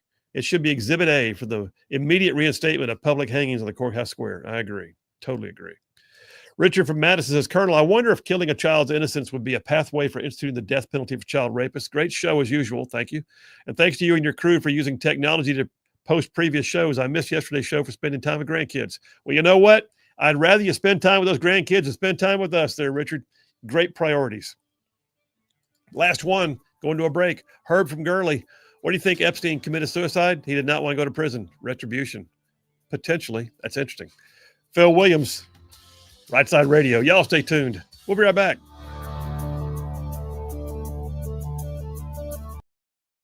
On a kid. Some of these individuals that we arrest that are negatively impacting children around them, their lives. And you know, I think I would hope that somebody, if this was happening to my girls, if I was dead and this was going on with my girls, I would hope that somebody would help them in this process, would do it. I can't imagine, I can't imagine some of what I've seen happen to these children. Yeah. I can't imagine somebody willing to do that. But we live in a sin-fallen world. You know, it's 100% human nature. It's sin. There's no there's a stupid country song. I hate it. It's say I believe all people are good or something. You know what I'm talking about? Y'all know what I'm talking about, fellas. You know what I'm saying? Yeah, maybe you can play that while I'm talking about it. All people are not good. That's actually the antithesis of what the Bible says. Exactly. None is righteous, no, not one.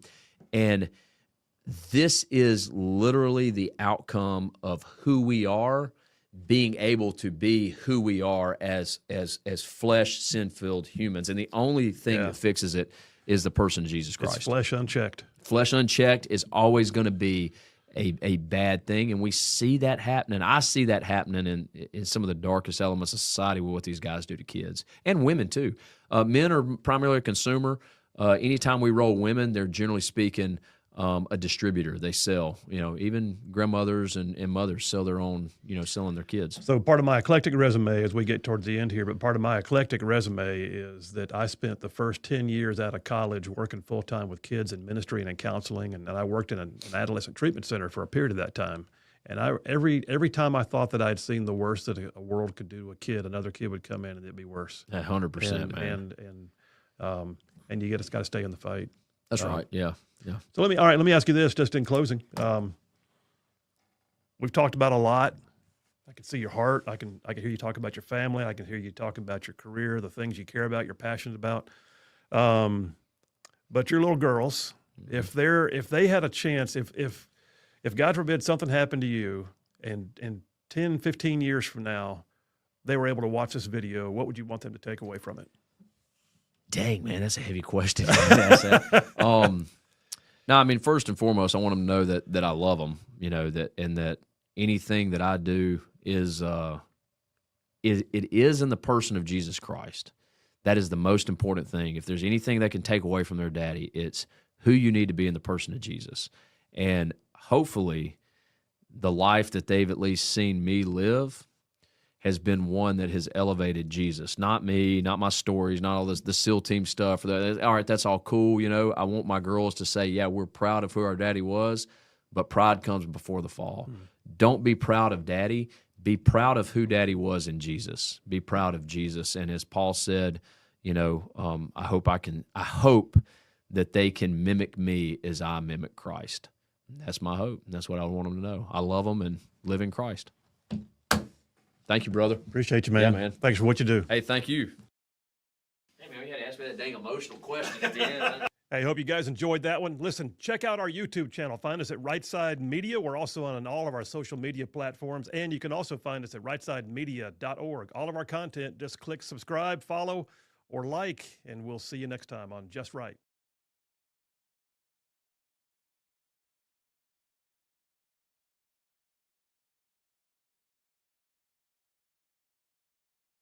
Hey, listen, folks, right here at Rightside, we have told you all along that we have what we call the mission and the message, all right? It's why we do what we do and how we do it. And the mission is always going to be that we will educate, enlighten, empower, and entertain you on what it means to be a conservative and a Christian walking around in today's crazy world.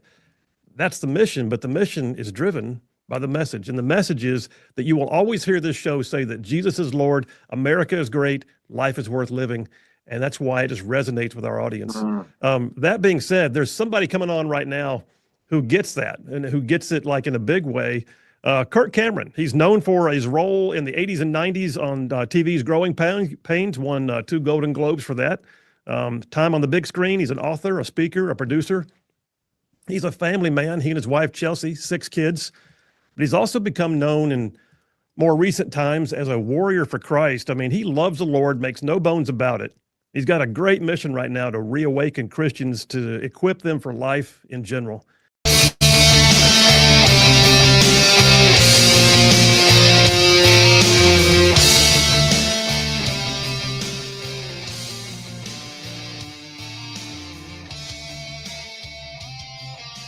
And we are back. Phil Williams, Right Side Radio, solid conservative and just plain right. Just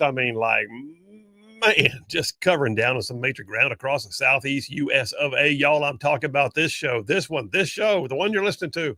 I mean, it goes from like Huntsville back over to Chattanooga. I'm talking about from Tuscaloosa back over to Gadsden. I mean, all the way down to that loveliest little village on the plains we call Auburn, straight across the line from there to what we call Fort Benning again, Fort Benning, and then big old patches in North Georgia and Mississippi thrown in just for good measure. And oh, by the way, that's just radio. That's just the radio footprint. And then you got to consider the fact that a whole bunch of y'all in the big wide world are going to the World Wide Web, tuning in, live streaming the show. You can see inside the studio, live streaming the show every single day on places like X, YouTube, Facebook, our website, rightsidemedia.org. And then, a bunch of y'all podcast the show after the fact. Listen, here's the deal.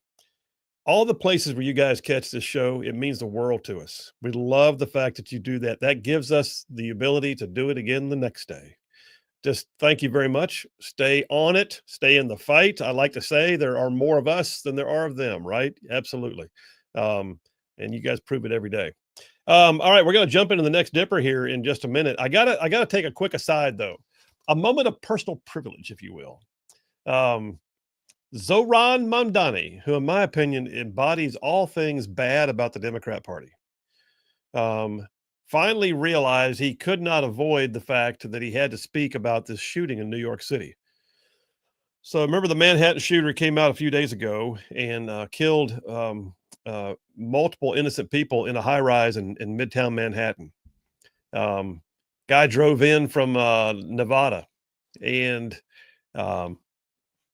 walked in the door of this high rise, killed a police officer who was on duty there for security, and killed another security guard, and then killed several innocent people throughout the building, and then took his own life. Zoran Mamdani has a long history of saying very inflammatory things about defunding the police. Well, one of those killed was a police officer. And oh, by the way, police are what makes things, police are what make things safer in our cities. Well, he finally had to answer questions, and he doubled down on his defund the police stuff. He says this, he says, my statements in 2020 were ones made amidst a frustration that many New Yorkers held at the murder of George Floyd. Well, George Floyd was not murdered in New York City. By the way, George Floyd, can we get away from he was murdered? No, he died at the result of an arrest, which is still kind of up for grabs as to what actually happened. All I know is you can't sit in New York City and claim that the NYPD is somehow culpable in what happened in a single arrest incident way across the nation in the heartland over there in Minneapolis or wherever it was. Minneapolis, it was. But Zoran Mamdani is, just like some people still hide behind COVID, he's still hiding behind the George Floyd thing as justification. He has since tried to walk back his stance, though. All right, he's trying to say, but all the defund. I mean, he was literally saying some awful things about the police on his Twitter. There was one I saw of this girl tweeted about how it was during that time in 2020, and she said, "I just walked by an NYPD officer crying in his car." It's like, and he said, "What did he say about nature is?" Yeah, he retweeted and said, "Nature is healing." Yeah, like, so I'm sorry, you being the excuse of, well, it was at a time where it was cool to be a defund the police guy, but now it's not like that. That's not a good enough answer for me. I'm sorry. No, it's not a good enough answer for anybody. I would have a bit more respect if he stood on his principles, and then, but like the wishy-washy of, well, then I said it, but now I don't mean it. Like that's, yeah. Well, at least the only thing he didn't do was say, well, my Twitter feed got hacked, which we've heard before. It was AI. Yeah. That would be the other guy from New York, Anthony Weiner. Remember him? Oh gosh. Oh, I got hacked. No, you didn't. No, you didn't. What was the name? What was the name that Anthony Weiner's secret name that he used? Oh. Was it Carlos Danger? Or that was James Comey, wasn't it? No. His name was Danger. It was something Danger. Jeff from Indiana actually brought this up one time on the show. I remember I looked it up. Google Carlos Danger. I think that might be James Comey, though. No, it was Anthony Weiner. It wasn't Anthony Weiner? Yep. What a stupid name. Well, wait, you mean Anthony Weiner isn't a tough name that you want to have be on the internet with? I'm pretty sure he got beat up a lot as a kid. Yeah. Just saying. All right. Anyway, that news came out just a little while ago while we were on the air. I thought it was worth bringing up. New York City is a bellwether city. It's one of those cities that, as goes New York, so goes much of the region and sometimes other parts of the United States. It's almost like a nation unto itself in some ways. And this, what was he? 28 years old? How old is Mamdani? He's like really young, isn't he? Or 32? 33. He's 33. 33-year-old socialist Marxist who wants to be the mayor of one of the largest cities in the nation. No, thank you. No, thank you. Please, New York. Please, New York, wake up. Let's talk about DEI for a minute, shall we? I did my monologue earlier in the show. If you heard it, I hope you did. If you didn't, catch it again later on a podcast.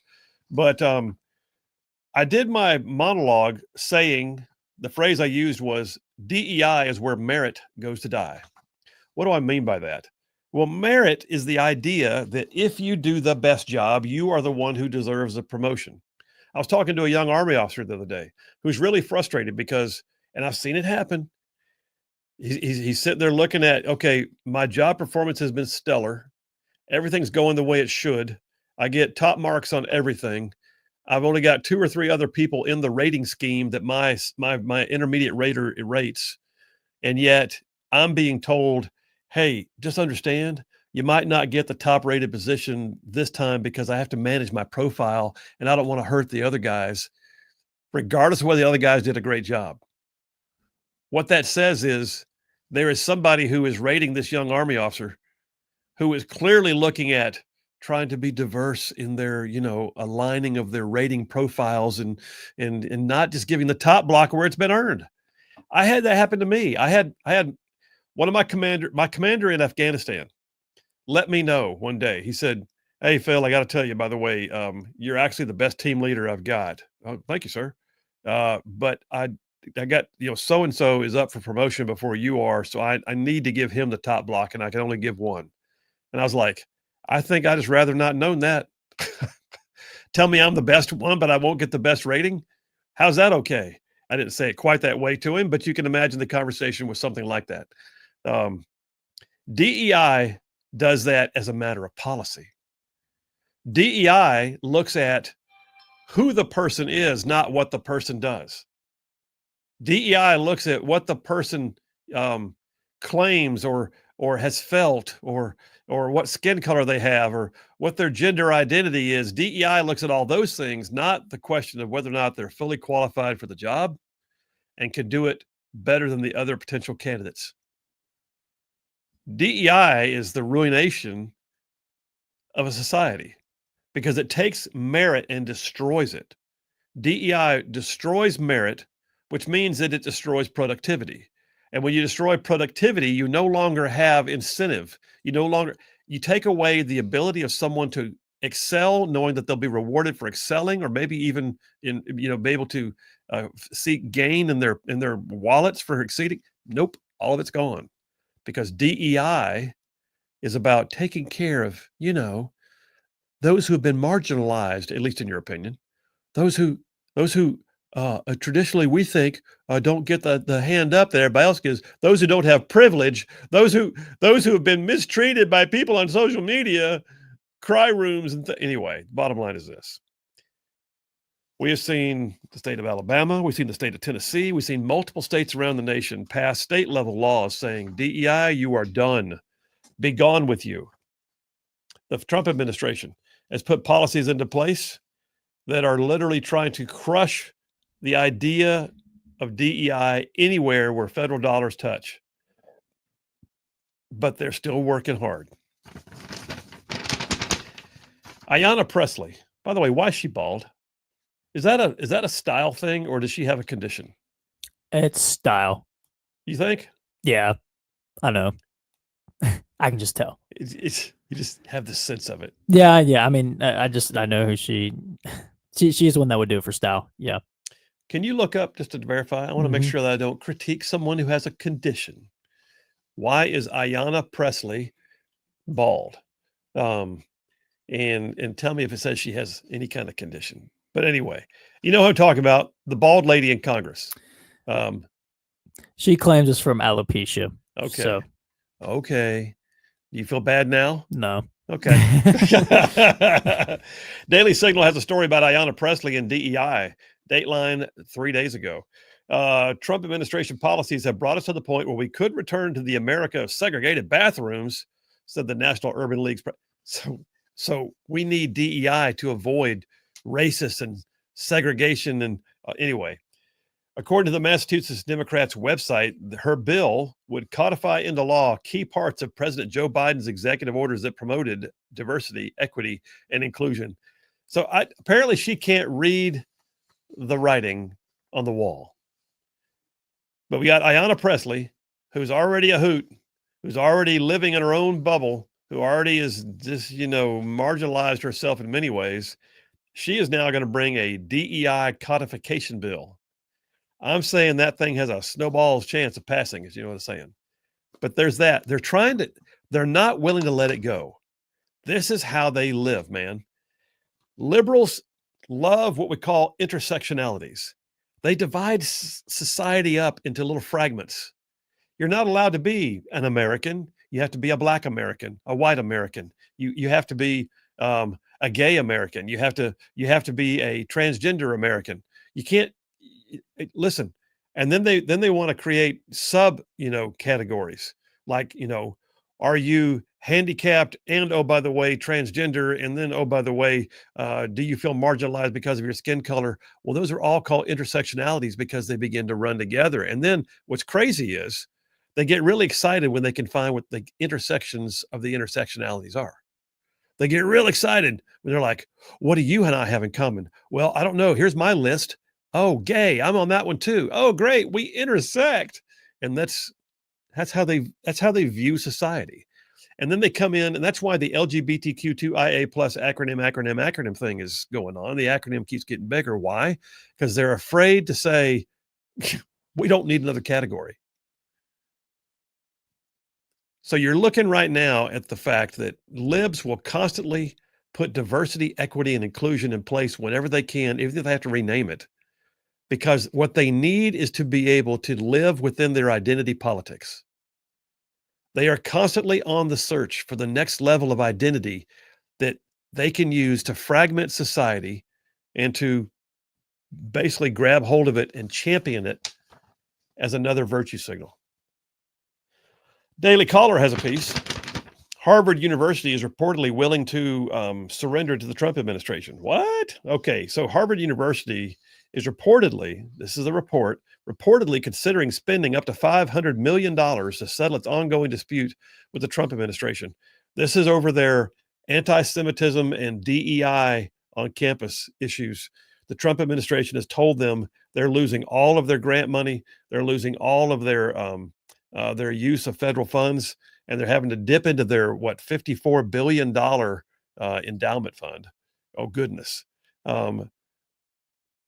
There's a massive fine right now that's being levied against them. They're thinking about paying it just so they can get back to business as usual. But they really love that DEI. But then come on south. Let's go ahead and not feel too bad about Harvard when you consider that University of Tennessee, hey, Alabama fan, University of Tennessee. That tracks. Okay, see, I was waiting for the comment. But then again, I can't say much because we had one too. So, well, critical race theory was founded at the campus in Tuscaloosa. Unfortunately. University of Tennessee, Knoxville might not have a diversity, equity, and inclusion office anymore, but it's still pushing DEI goals, said a university department head in a video obtained by Daily Wire. Secret video of some volunteer up yonder in Knoxville. Casey A. Barrio Minton.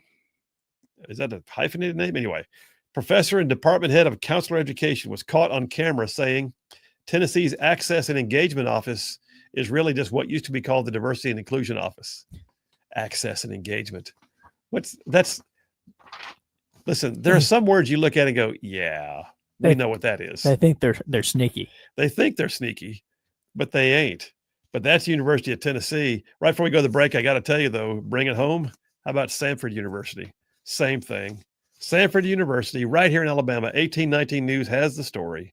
Earlier this year, in response to inquiries from 1819 News, Samford University scrubbed off its DEI programs from its website. Well, now they're still looking for a program manager, and the call for the position to be filled says they need someone with DEI training. What?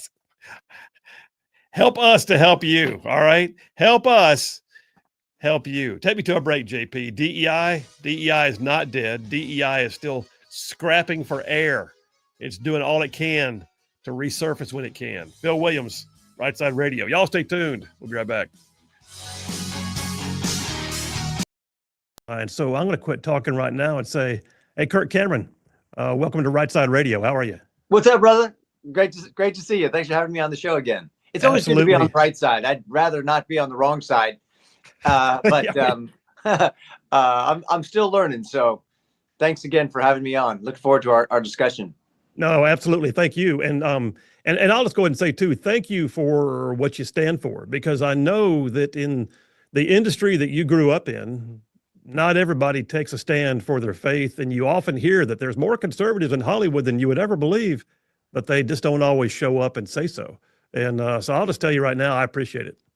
Well, thank you. I learned from the leftists and the progressives. They take a stand for their faith. They have a whole different faith. It's called secular humanism, and it leads us right into communism, socialism, all these types of isms. And they do a really good job of playing the long game. They've set up their blasphemy laws. You can't say anything derogatory about certain groups of people. You can't question their God, which is the government. And frankly, they often do a much better job than the Christians do of standing for their faith. But I'm feeling the rumblings of revival in this country, of those who really love the Lord Jesus, and they recognize the biblical principles that will lead to our liberty and to our protection and blessing for our kids. And so I'm really excited to be standing shoulder to shoulder with this loving army of compassion that's regaining courage to stand for their faith.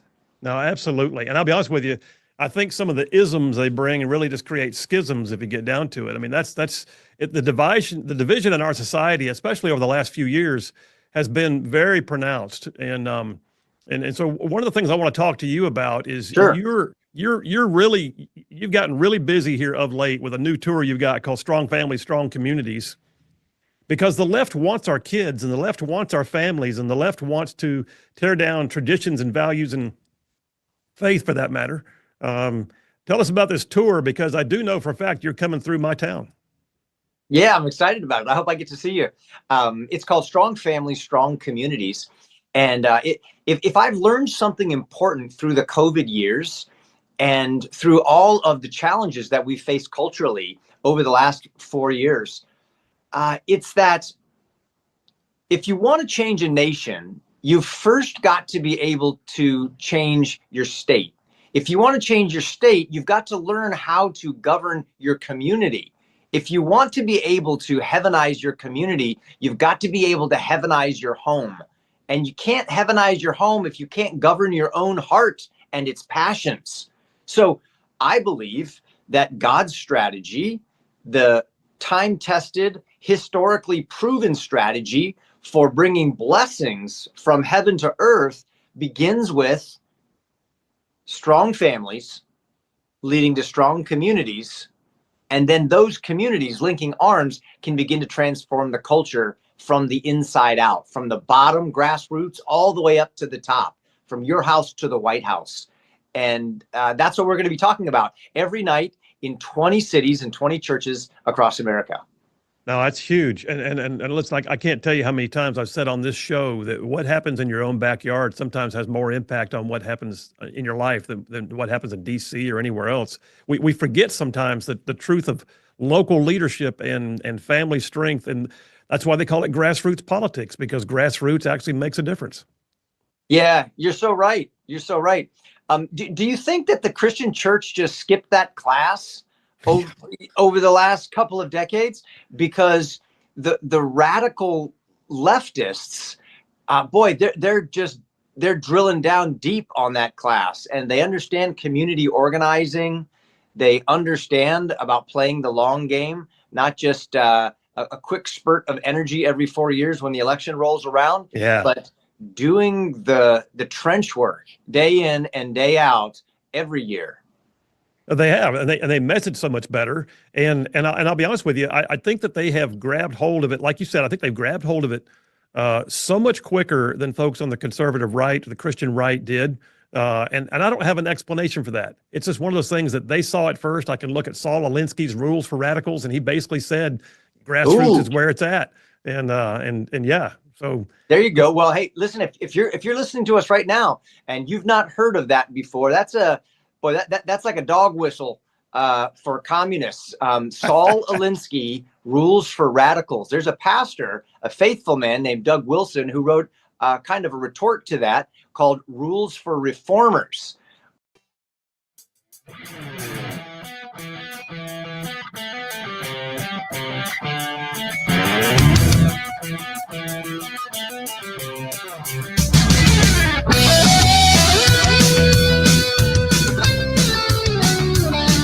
And we are back. Phil Williams, Rightside Radio, solid conservative, just plain right. Just making common sense like a superpower. So, all right. Don't forget, by the way, coming up here in a few minutes, I ran long. It's going to be a short segment now, but coming up in a few minutes, we go to the Grand Council. Today, Jeff Poore is out, but Dale Jackson is in, and Scott Buttram from Trustful is also in. So you're going to enjoy that one. Coming up in just moments, we'll have the Grand Council. So stay tuned for that.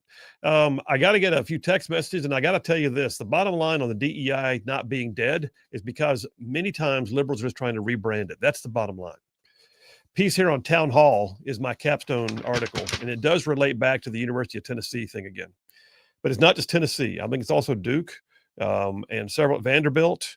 A number of other universities around the South are being caught doing this. But what they're doing is they're going in and they're taking their DEI offices, not even firing the staff, just changing the sign on the door. Instead of calling things like DEI, they're using those phrases like access and engagement or belonging and community. And I got one piece here on Fox News that says that it's just like a chess game. They're moving the pieces around on the board and trying to get to checkmate, and you just have to keep one step ahead of them. That's the thing. The left loves, and it's not just because they're trying to defeat a Republican narrative. It's because the left needs to have their identity politics. Everything they do is based around victimization and identity politics. And if they don't have it, they don't know what to do. So by having diversity, equity, inclusion crap mandated in hiring and in scholarships and in educational opportunities and in whatever else, if you can get those things instituted, then it reinforces the idea that there are absolutely so many ways that we can be an American. No, there's not. There's only one way to be an American. You just be an American. All said and done, DEI needs a DIE. It absolutely does. But it's still playing its chameleon games right now. The left is playing chameleon games, trying to change the color, but it's still the same old thing. So keep your eyes open for it. You see something, you say something, right? Thomas Mathen saying DEI and other methodologies to develop and support intersectionalities probably develop many votes or clicks. I judge many of these folks are caught up by the incessant worldly need for pride, power, pleasure, and wealth. Wow. There you go. Thanks, Thomas. Stephen from Athens. Phil, do you know the city of Huntsville changed the name of the DEI office to the Office of Multicultural Affairs? I was going to bring that up when we were talking about it, but we were up on a break. Yeah. Did they really? Well, so Tommy Battle claims that this office has been a thing way long before DEI even started. So I guess they changed the name of that to DEI, and then they changed it back. So I don't know. I trust Tommy Battle, but they did do that, yes. If it's multicultural affairs because they just want to be able to reach out, yeah, okay. If it's multicultural affairs so we can screen you, give you promotions, and help hire you because of preferences, no, thank you, no, thank you. Yeah, Battle claims it was what you originally said. So coming up next, the Grand Council with my brethren in talk radio, Dale Jackson and Scott Buttram from the Trustful Tribune. You guys stay tuned. We will be right back. Is taking a spin on every one of Saul Alinsky's rules. And it's what we ought to be doing to bring heavenly transformation to our society rather than demonic transformation. I just wrote it down. Rules for reformers. That's huge. That's right. Well, listen, man, I think the progressive left has been like on a feeding frenzy over the last few years. I mean, there was a time when, I don't think there's ever been a time in world history when there haven't been people who would have, ill intent with regards to kids. But it's almost as if it's become blatant and accepted now in so many circles. And the idea that the left, like I said, a feeding frenzy, they do want our kids. They do want our families. Talk to us also, not just about your tour and about building families and community, but also you've got a brand new kids show coming out. And I'm now a grandparent. I'm at that phase in life. And I'm looking at my grandkids and thinking, I want more stuff that I can know that I trust that they're watching. What's that about? Yeah. Well, first, let me just say a quick word about the way that we're viewing things. We got to be careful. Sometimes we wonder, like, how is it that the right and the left can argue over the same things and they both be so convinced that they're right? And many of the best arguers and debaters are not stupid on either side. They're really bright people. The problem is it's all about what your true north is morally. and spiritually. C.S. Lewis had a great quote where he said, education without values tends to make man a more clever devil. Think about that. Education without values tends to only make man a more clever, educated, smarter devil. And so this idea of the left having a feeding frenzy on our children, coming after our children, well, of course, they could say the same thing about us. They could say, you're trying to evangelize your children from a very young age, put them in Christian schools, put them in conservative schools. You are going after the kids just as much as the left is. And in fact, we are. The difference is we want to feed them truth, goodness, and beauty. We want to feed them that which is going to lead to their blessing. Whereas the radical left, at least those who recognize what they're doing, they're looking for the government to be fed by the children, so you indoctrinate them to become your minions, your servants, and that's what public schools end up being all about. So everybody wants to get to the kids, the good guys and the bad guys, and that's why God put children in the hands of parents, not governments. Moms and dads are to be trusted with children. Moms and dads who take God's commands, put them into their own hearts, as Moses told the people of Israel, and then they teach them diligently to their children day in and day out. If you outsource your parenting to public schools and governments, even to churches, you've essentially sold your children and your future to those who don't have your best interests in mind. So having said that, I want to invest in our children and a future that is just filled with freedom and blessing. So I'm leaning into children's television programming. We have a brand new show coming out. It's called Iggy and Mr. Kirk. Think of classic television with a modern day Mr. Rogers meets a whole colorful cast of lovable puppets like Sesame Street. And it's Bible friendly and faith forward. It's TV shows that are actually good for kids that parents can trust. And it teaches them clear moral lessons. It's about real live events that actually help their cognitive development. It's been designed to be developmentally healthy for children to watch as it matures their hearts and their minds. That's so. Listen, I got to ask you: did you ever think back in the days when you started out on, like Growing Pains and others, that you'd be doing a kids show at some point? I didn't. When you're 15 years old, you're just obsessed with being an adult, and so you want to get to the adult stuff. Now that I'm a grandfather, I'm looking at what I can do to leave behind a library of movies and television shows and messaging that is going to help lead future generations to the promised land of God's blessing. Yeah, that's so cool. So I take it you're the Mr. Kirk in the show. That's right. How'd you guess? Yeah. Did you you're going to come in and change out and put on your comfy sweater and your comfy shoes as like Mr. Rogers used to do? I was a huge fan of Mr. Rogers when I was a kid. Yeah, I mean, who doesn't love Mr. Rogers? And we need him now more than ever with all of the bent and twisted, toxic things that kids are being forced fed through Disney and Nickelodeon and other things. So Mr. Kirk has a leather jacket rather than a cardigan sweater, and he's got some leather boots rather than some sneakers. But I do take it off when I come into the house and put it back on when I leave. And there are serious Mr. Rogers vibes all throughout this adorable, imaginative, good for kids TV show. As there should be. Well, and you said something a minute ago, right before you started talking about the show itself. And it sparked a memory. Scripture says, in thinking themselves wise, they had indeed become fools. I mean, there's a mode in society right now that wants to retool science, retool gender, retool anything and everything to fit a leftist agenda. But the reality is, one of the differences, and you touched on this, is they're our kids.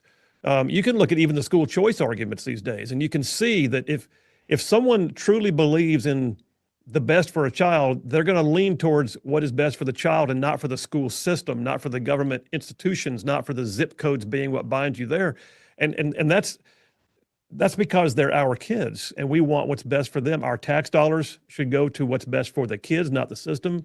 The decision point should be with the parents or legal guardians, not the system. And what you're also putting out there is you're providing an option for parents to be able to make a decision about what is best for their child to watch and to gain from. Yeah, well, your worldview is showing. Your bias is showing. Fancy that. And that's true of everybody when they say things like, well, these are our kids. China doesn't think that the 5-year-olds in China are the parents' kids.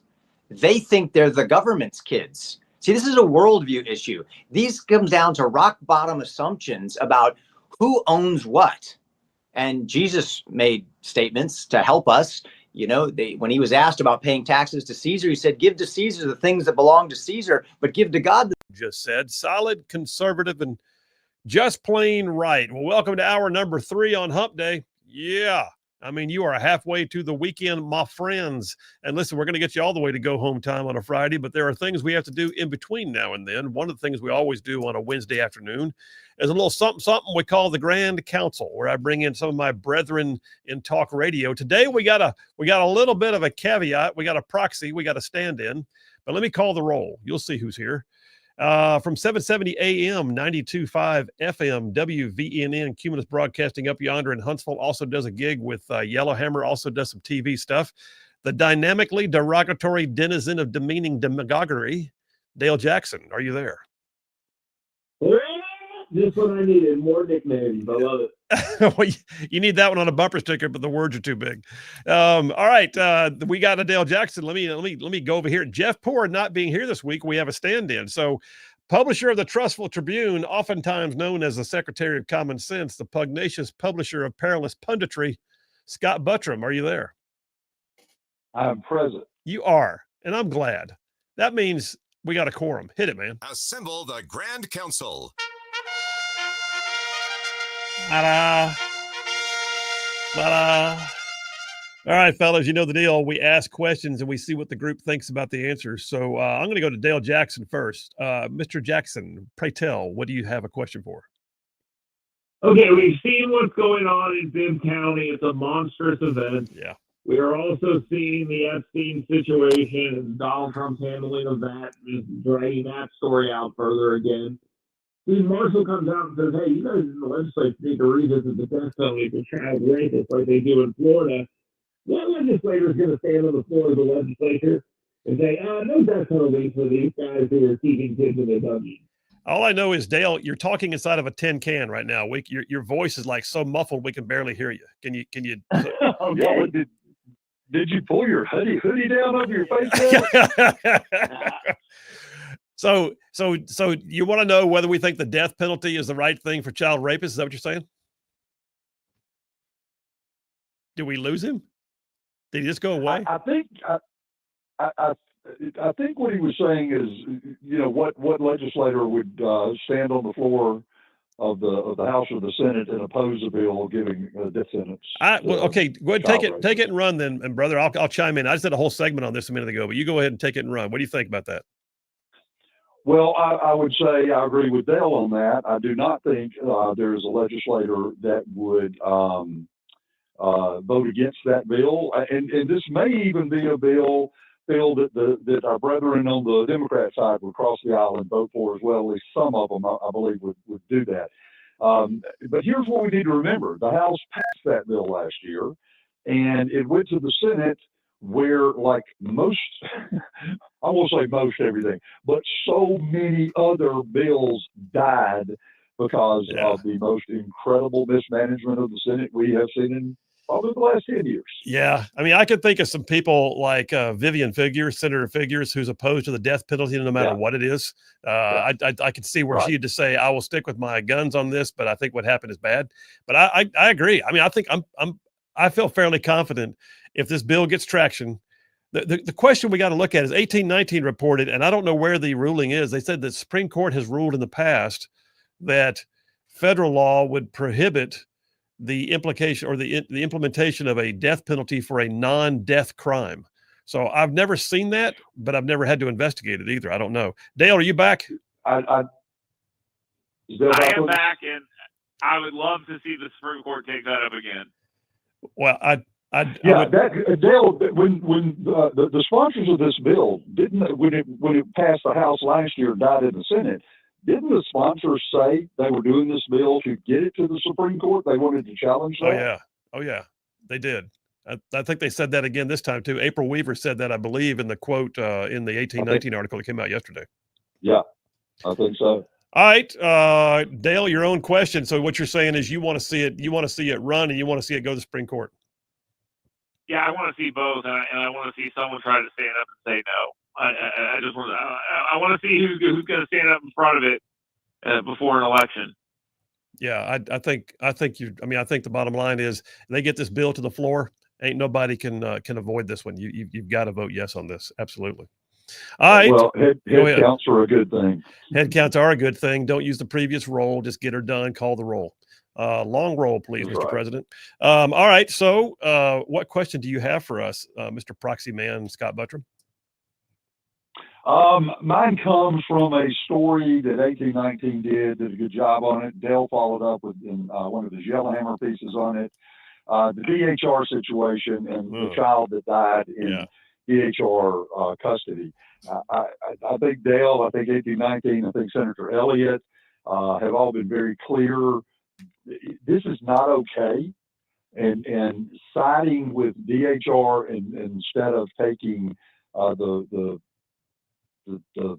position that we are going to investigate this to the nth degree by our governor. Yeah, I'm not comfortable with it.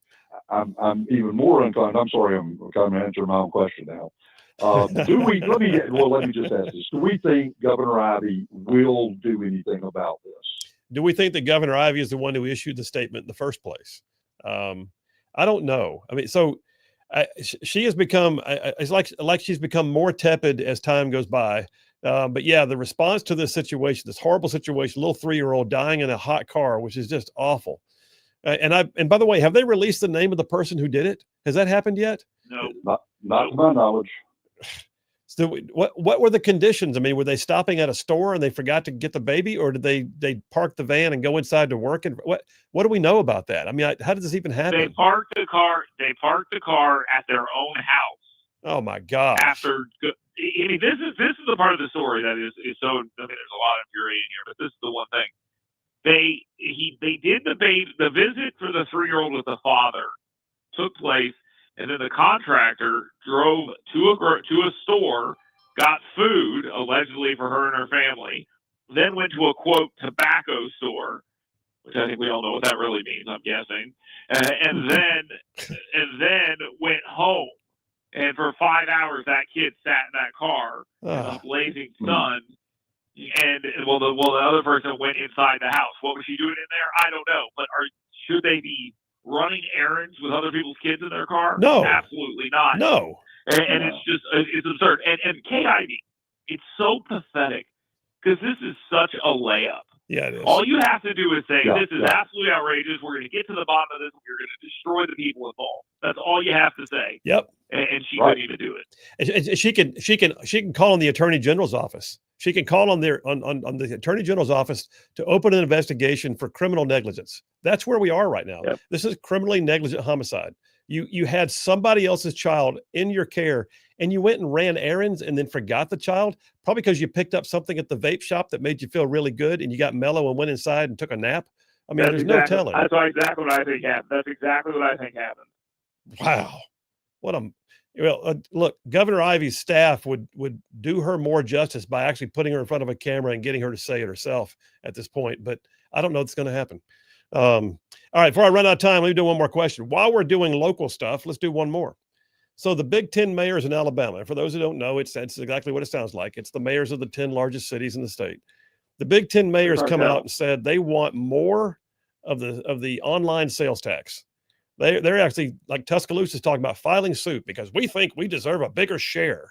And there's a whole story behind how we passed that when I was in. But the reality is the municipalities were there when we came up with the formula. They bellied up to the trough, and they had the League of Municipalities arguing and lobbying on their behalf. And now they want to change the formula because they see money and they just want more of it. Your thoughts on it, Dale, you first. I think the lawsuit's a stupid idea. If they want to change it, go through your legislators and have them change the map. That's all they got to do. I can't see what the premise of the lawsuit could possibly be unless there's some sort of constitutional issue. And you're the lawyer here, not me, so I don't know. But all the cartel of mayors getting together is not a big surprise. That the 10 biggest cities want a population-based cut. That's not a surprise. The way they did it's probably better, and they probably had.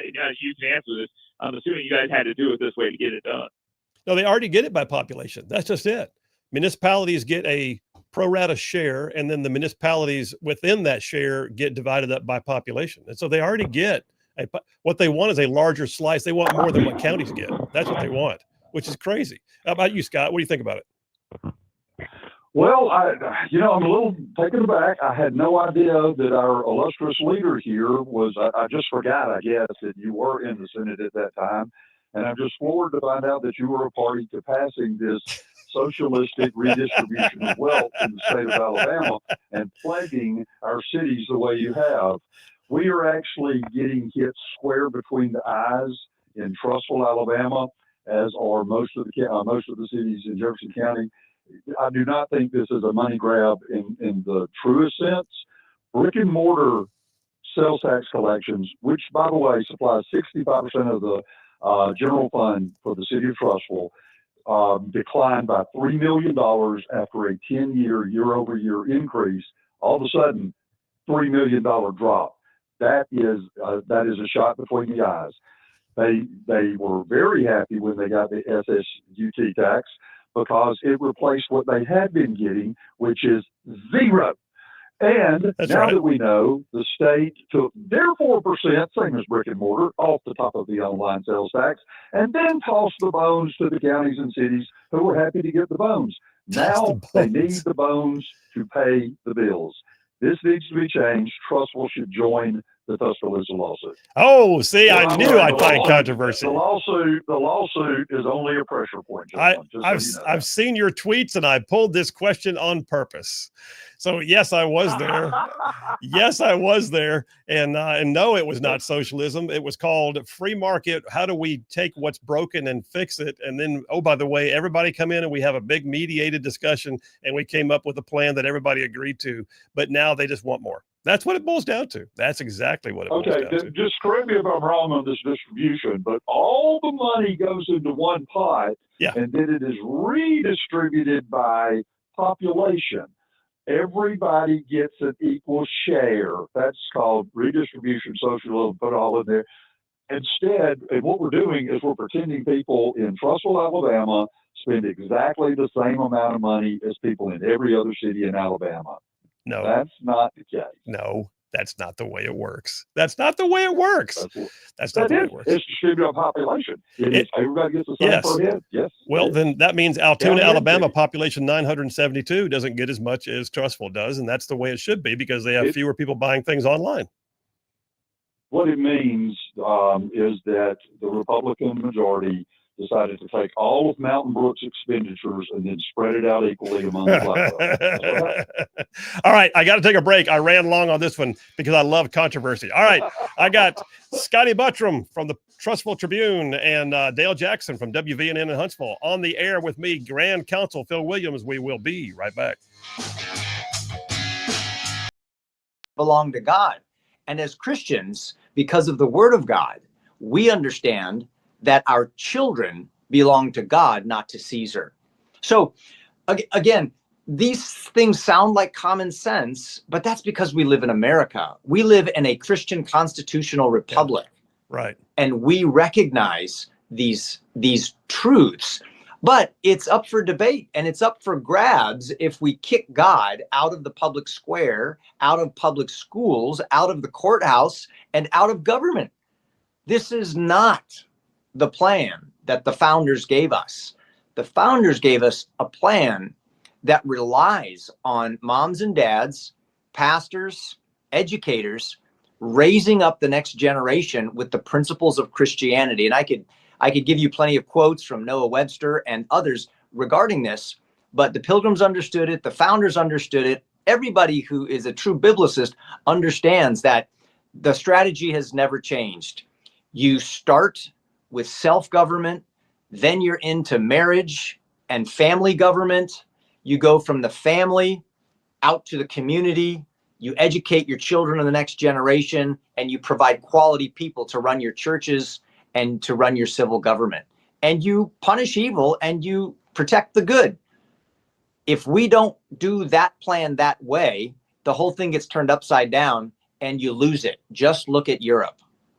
Oh, absolutely. And listen, at the risk of free ranging for a minute, I mean, I think that I've said more than once, when Jesus said, render unto Caesar that which is Caesar's, it was also an acknowledgement that he knows that government exists and there's nothing wrong with government actually existing. It's the manner in which it exists that makes a difference. And government was never designed to supplant the family or to subordinate the faith.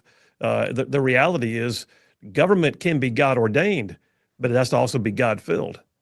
Yeah, well, brother, I'll meet you that, and I'll raise you 10 cents and say that Jesus made government. It's not only it can be good, it is good, and God gave it to Noah right after the flood to keep evil in check.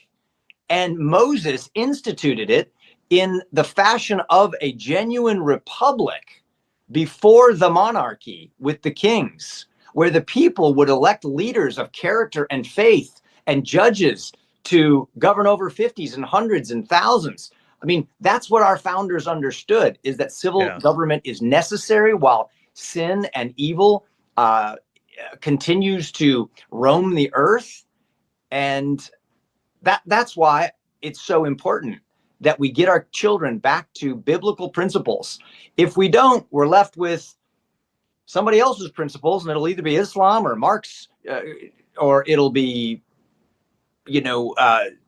some sort of fake system that purports to be religiously neutral or secular, which is impossible. Somebody's values are going to reign supreme. So I want to be on the right side.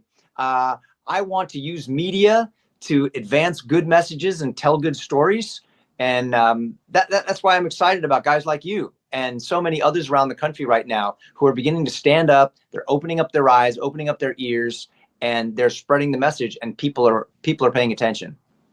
Absolutely, man. Well, let me ask you this too. So I did some study today to get ready for the show. I always resource the show heavily. I'm spending time with you right now, and so of course I had to look into some of the latest news reports about you and things like that. The liberal media is not your fan. And newsflash, but I read through it. You have already proven you could care less what they will say about you as long as the mission is still God ordained and you're following your calling. And I know that. But let me ask you this. In the middle of the pushback, though, are you still finding that there's a hunger from folks on the conservative right, the Christian side of our culture that want exactly what you're putting out? Oh, heck yeah. By the way, they're not liberal in the classic sense, because liberal in the classic sense means that you're open-minded. That's right. Maybe that's an oversimplification, but they're not open-minded to Christians like me. They kick me out of their public libraries if I'm not, lining up with their messaging. So the whole DEI and inclusivity message is so hypocritical. It's unbelievable. They exclude Christians and conservatives from their places. The second part of your question, or maybe this was your question, is, am I seeing people in the conservative Christian area who are hungry, even in the midst of the pushback of against these values? Right. Oh man, the 50 woke libraries that denied me access to read a book about faith, hope,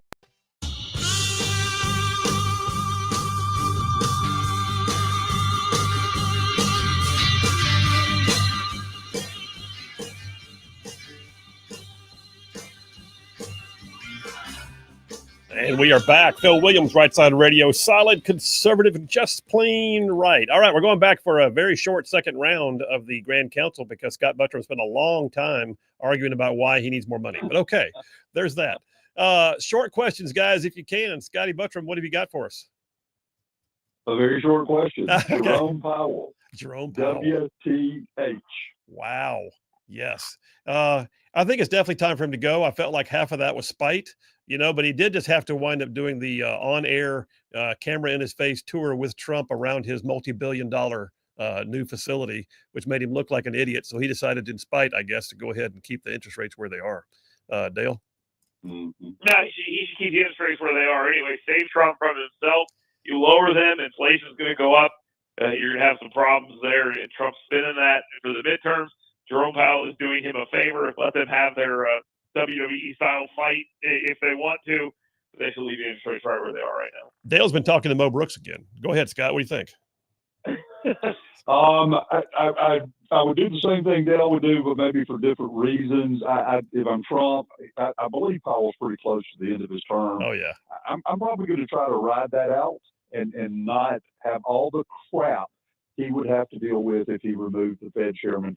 Plus, removing the Fed chairman actually does create issues in the independence of the Fed, or at least the perception of it. I agree with that part. I definitely do. All right. Question for us, Dale. What do you got? How long is Donald Trump going to allow this Epstein thing to dominate his presidency? It's Russia all over again. He won't stop talking about it. He says foolish things about it. They love that he won't stop talking about it. How long till it ends? I mean, I think it's already on the wane, to be honest with you. I don't see it being the big headline grabber that you do, but anyway, what do you think, every story. Oh, even today, economic development looking pretty good as Trump tries to hide Epstein scandal. That's the press. Is that Trump doing it, though? That's what I'm saying. So, all right, Scott, what do you think? I think that the press will continue to push it, but I do think it's near its final days, because I don't think it's getting traction with Democrat voters. No, I don't think it is either. I think they're finally realizing that this is all we got. It's not going to stand up. Is it an issue? Yes, but it's not the issue, and people don't put food on their table because of it, and that's where it's going to wind up coming down.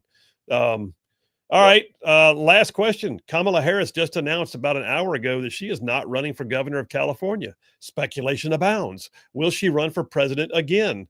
My question is, more likely, is she tone deaf if she runs for president again? Scott, what do you say about Kamala Harris? I don't care.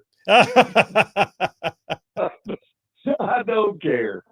You're like, whatever. She's not on your radar right now, right? I think anything she does in terms of running for office is a win for the Republicans. Oh, there's that. Dale, what do you think?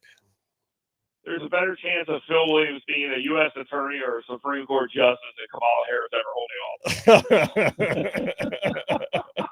I've got him penciled in on the big court now. Oh, God. Okay. I love the idea of me wearing robes and then having to face down Ketanji Brown Jackson every day. It's awesome. I like the idea. All right. Appreciate you, Scotty Buttram, publisher of the Trustful Tribune, for being on with us today. Thank you so much for sitting in for Jeff Poor. Dale Jackson, as always, appreciate you. Thank you for working out your phone situation. And just little old me, Phil Williams, Rightside Radio. We are coming up on a hard break right now. We'll come right back and jump right into Final Dipper of the day. Race baiters and charlatans. Race baiters and charlatans. And what does that got to do, by the way, with selling jeans? Apparently a lot. We'll talk about all of that and more coming up in the final half hour, plus your text messages and plus any phone calls. The number, 833-687-4448. That's 833-68-RIGHT. Text it or call it. Same number for both. Yeah. Okay. Take me to a break, JP. Phil Williams, Rightside Radio. We'll be right back.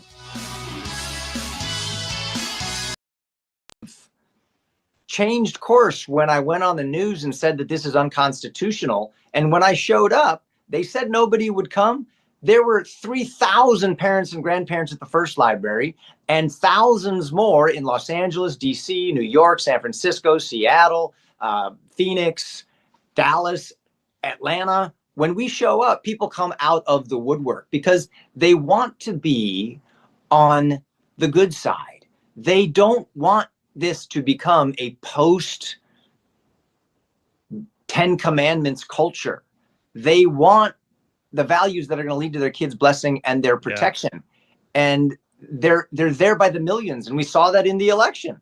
Landslide victory. I was, to be honest with you, I was surprised. I figured with the radical leftists having 4 more years to perfect theft and deceit and so much else, we could go on and on about that. I was shocked that they didn't seal the deal and there wasn't, some other silver bullet that would have ensured a victory. And I can only look to God and say, God, you have shed your mercy upon us by giving us an opportunity now for 4 more years of air cover at the government level, so that we, as God's loving army of compassion, who love children, who love families, who love this country, and who love God, can do the groundwork that needs to be done in our families and in our communities to restore this nation, to make Jesus and the Bible great again, and to extend blessings to people who want to come to this country legally. No, it's like you nailed it. I mean, I could spend all day on that last couple of minutes there, but let me just say this. Something you said in there sparked a thought. I've said on my show multiple times. I taught a Bible study years ago, and one of the lines in the Bible study stuck with me forever, and it was that as goes the king, so goes the country, meaning that leadership can set a tone. And I feel like what we have seen in recent years has been a tone that was set up here is what opened the door for so much that we had to wade through as a society, and are still trying to wade through in many ways. But I feel like at the same time, we've just been given, and you said it, something to the extent of we've been given this air cover. We've been given this new opportunity. It's a freshness that we have right now to move forward. I think you're smack in the middle of it. Your tour is right on the money with the timing. And so what do you sense in terms of the nation with a turning? I heard you say revival a moment ago. What are you seeing in terms of a turning towards culture, conservative policies, leaning towards faith? Tell me about that. Yeah. Well, it's interesting. I resonate with everything that you're saying. You know, we can read in the Bible when Solomon went bad, as went the king, there goes the nation. Yep. You know, when kings go bad, the nation goes bad. When you get a good king in there, it tends to lead people back to faith. Now, it's interesting, though, because we could also make the case that as go the nation, there goes the king. As go the people, there goes the leadership. And this is unique in the United States of America, as a Christian constitutional republic that was modeled after the ancient Hebrew republic before the kings, wherein our Constitution says this is a government of the people, by the people, for the people, and the king is we don't have a king. Actually, we have an elected representative that we call government, and they're there to represent the values of the people. So the sovereign in our case is not the king, it's the people. And the people have a responsibility to reject and depose the government if they fail to be ministers of God for the good of the people. That's a revolutionary idea. And so that's what excites me, is as I travel around the country and I'm in churches and schools and talking to mayors and senators and representatives, what I'm finding is that the people are grabbing a hold of this concept again and saying, we need to hold our leaders accountable. And if we, the people at the grassroots level, can do the right thing, then so goes the nation. Yeah. That's the way that we're set up. Not for this to be run from the top down. That's what China does. That's what Hitler did. That's what the bad communists and the socialists and the oligarchies and the aristocracies do. God's way is from the bottom up. It transforms the heart at the house level and through the community level. Hey, all you Rightside ruffians out there, you are listening to Rightside Radio, solid conservative, just plain right.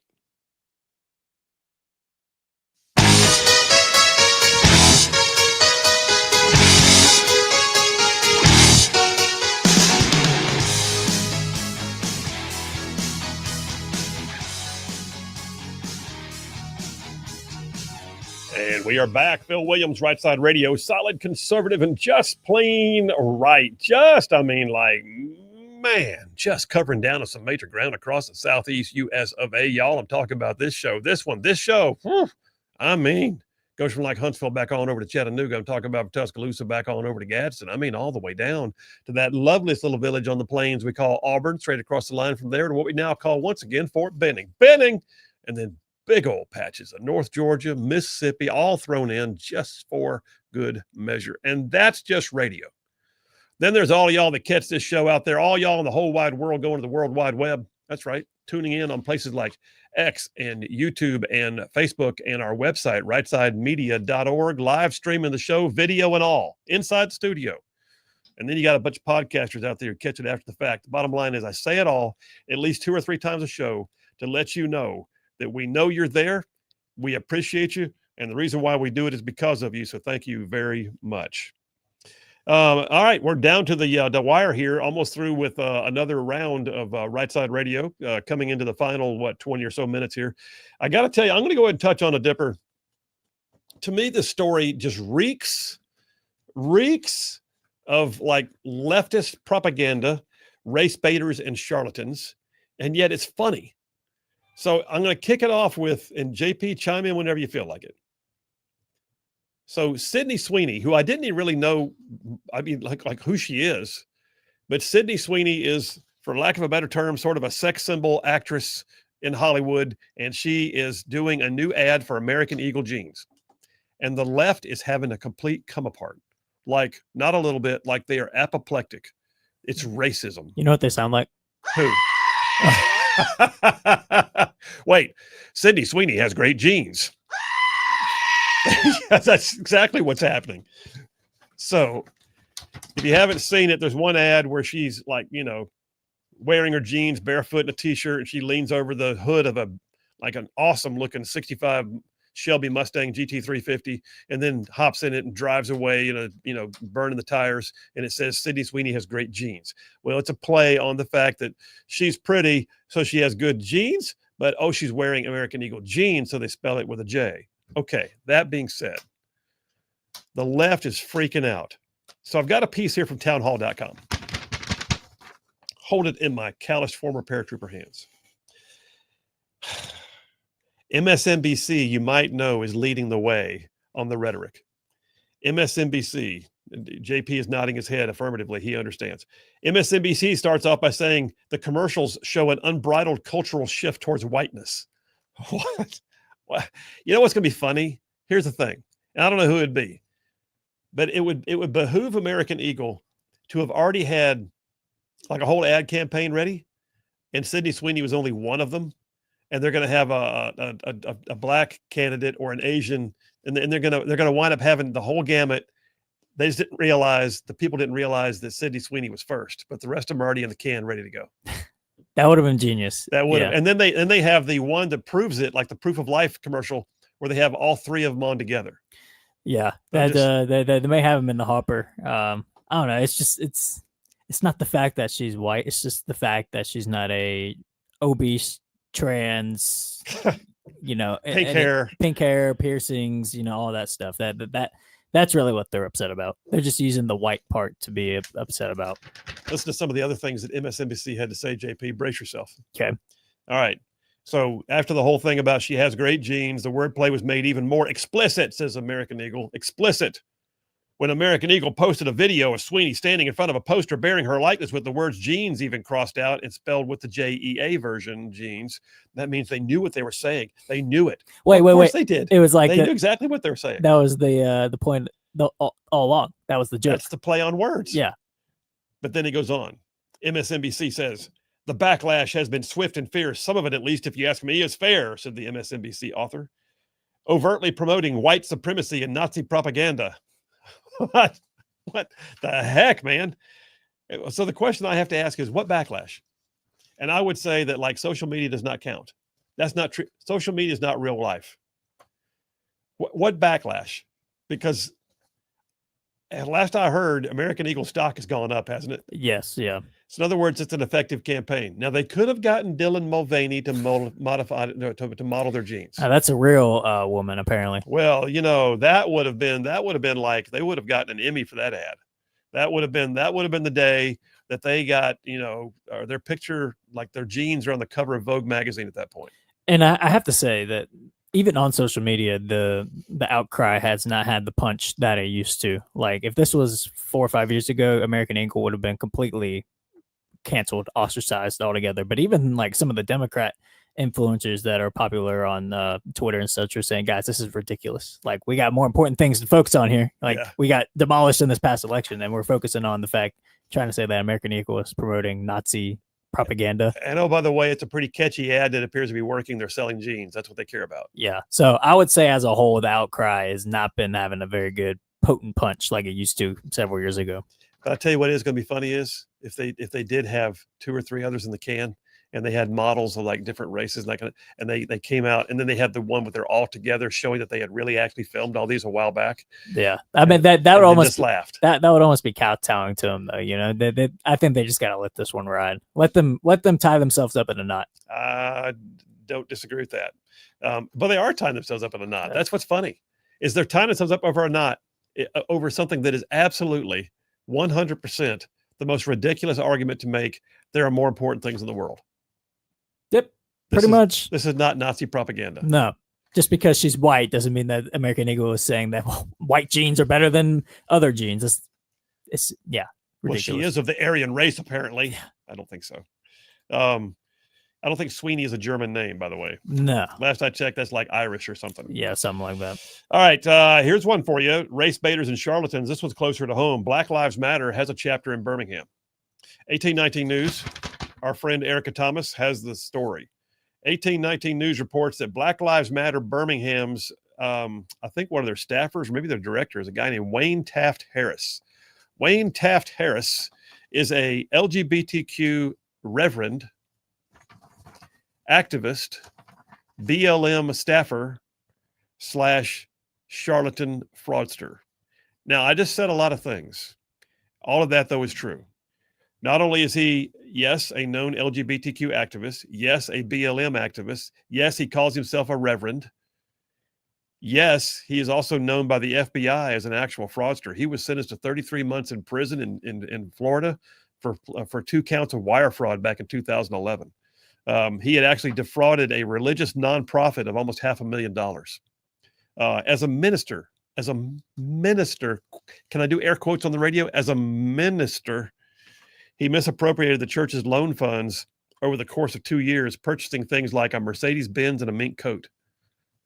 Well, there you go. You're either Ric Flair or you're the LGBTQ activist. Mercedes-Benz and the mink coat.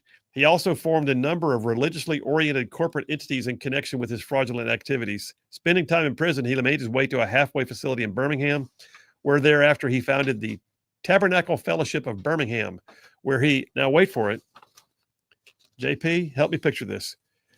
The Tabernacle Fellowship of Birmingham, where he leads karaoke from all genres except Christian or gospel, followed by a 3-minute message. This is the most bizarre story I've ever heard. Yeah, I'm mad. There's not even much more to add. I'm not sure what else can be said, but this is a absolute race baiter / charlatan all rolled into one.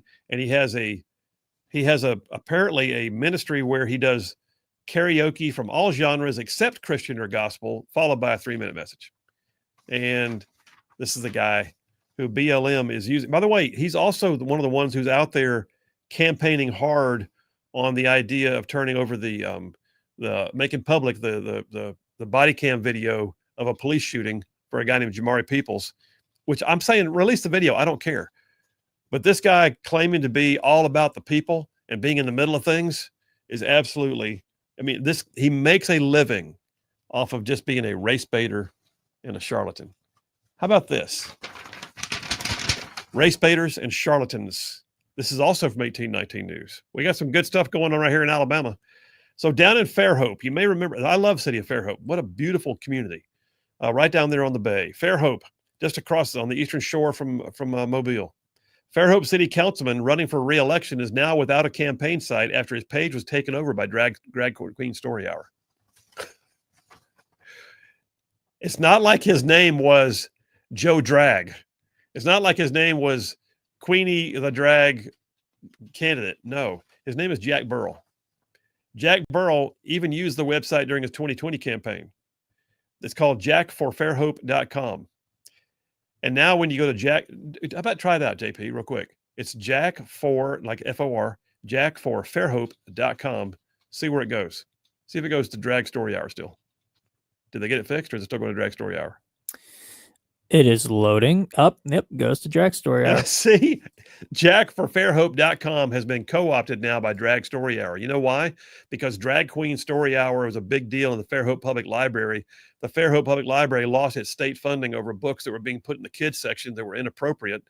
Burrell made it real clear that that he did not appreciate the way things were going. And so now what we have is Drag Story Hour, which is a national organization, by the way. We're not talking about people who do it just in Fairhope.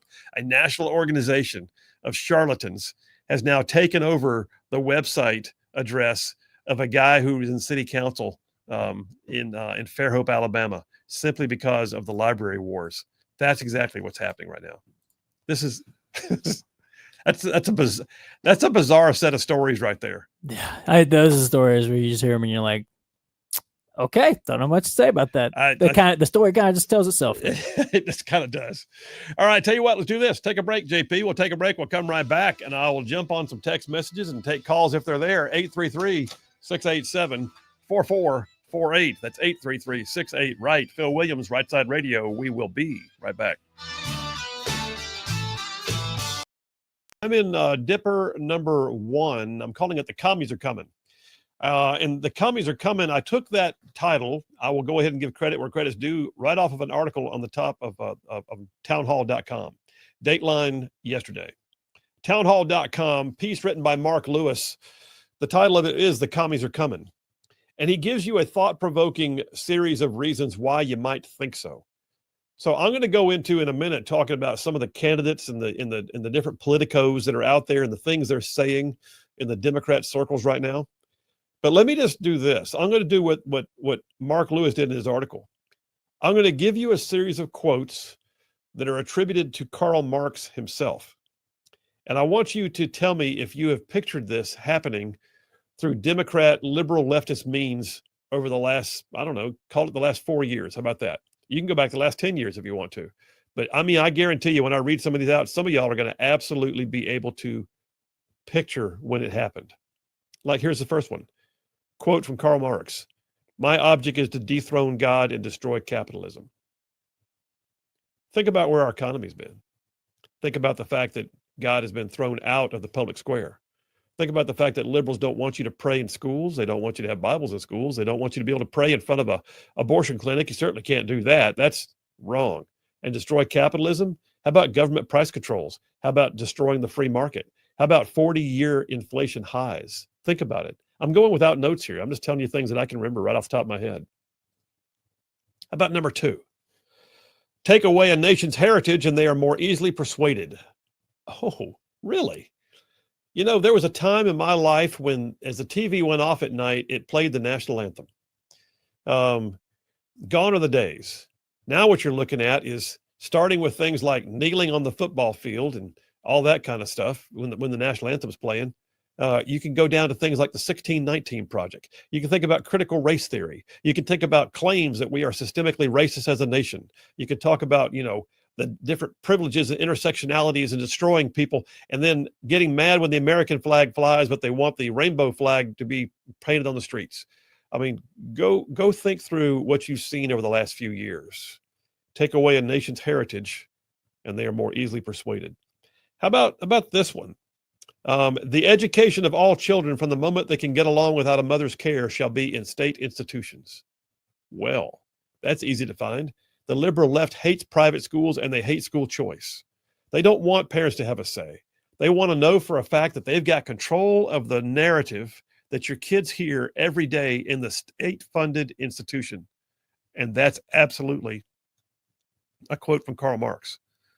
How about this one? The meaning of peace is the absence of opposition to socialism. The meaning of peace is the absence of opposition to socialism. The absence of opposition to socialism. Think about the summer of love, the riots, the things we put up with, the lawfare, the absolute chaos that we saw over the last few years, the disruption of civil society during COVID, and how the left would do things like demand that you close your churches and not sit on beaches by yourself, or you could be arrested, while they would go off to, you know, have fancy dinners without their masks on. Certain businesses declared non-essential, and then other ones, okay, you can run those. How about this one? A heavy or progressive or graduated income tax is necessary for the proper development of communism. Quote from Karl Marx. Have you ever met a Democrat who didn't like taxes? Unfortunately, you've probably met a few Republicans that way too. How about this one? Communism abolishes eternal truths. It abolishes all religion, all morality. Instead of constituting them on a daily basis, it therefore acts in contradiction to all past historical experience. I mean, y'all, I could go on. But these are quotes from the actual guy, Karl Marx. This is the founder of true Marxist communism. And yet what we're looking at right now is you've got people like this Zoran Mandani, who's running to be the mayor of one of the biggest cities in the world, New York City, who espouses the exact same things. I mean, he espouses things like, oh, let's get rid of private property. He espouses the idea of government price controls and destroying the free market. He espouses these things. Well, I got a piece here also from Town Hall. Town Hall was killing it when I was researching this issue.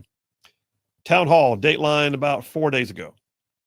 A Quinnipiac University poll revealed that congressional Democrats, that's just, up on the Hill, congressional Democrats have a minuscule 19% approval rating. Whew, that's like non-existent. Earlier in the week, a Harvard Caps Harris poll similarly found that the party, Democrat Party as a whole, has an approval rating of just 40%. So they're sucking wind right now in public.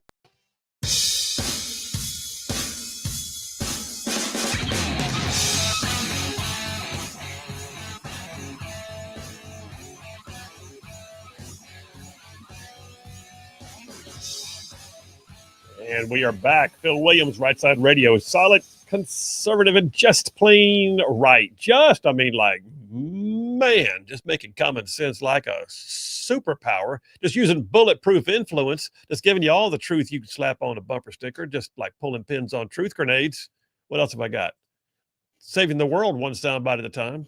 Any more? Did I forget any? That's all the bumper stickers, isn't it? I think so. That's all the coffee mugs we got. All right, so let me go to the text lines.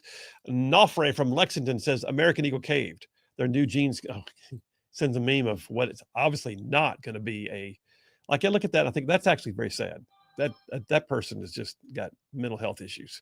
Rusty O'Toole from Harvest says, from Rusty and Harvest, who started segregation in the federal government after Reconstruction? Woodrow Wilson, a Democrat, started segregation in the federal government. Example, within the Treasury Department, within a large open area working. What are we doing here? A barrier was built around a black clerk in order to separate it from the white clerks. It's real history. Okay. But I agree.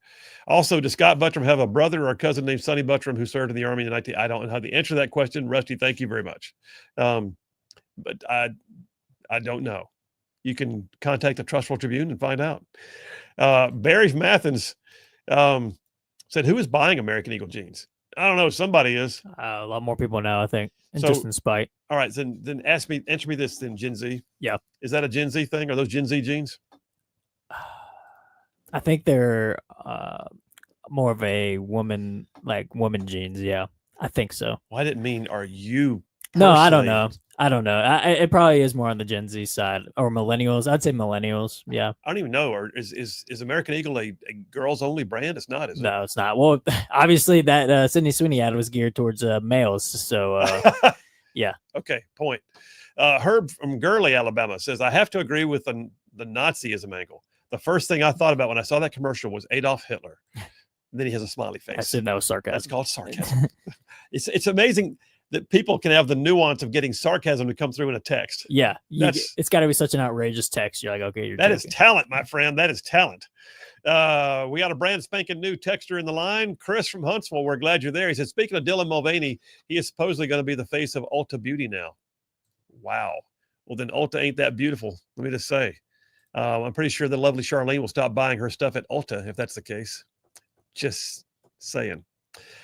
Joe in Tennessee. You know what? By the way, let me back up on that.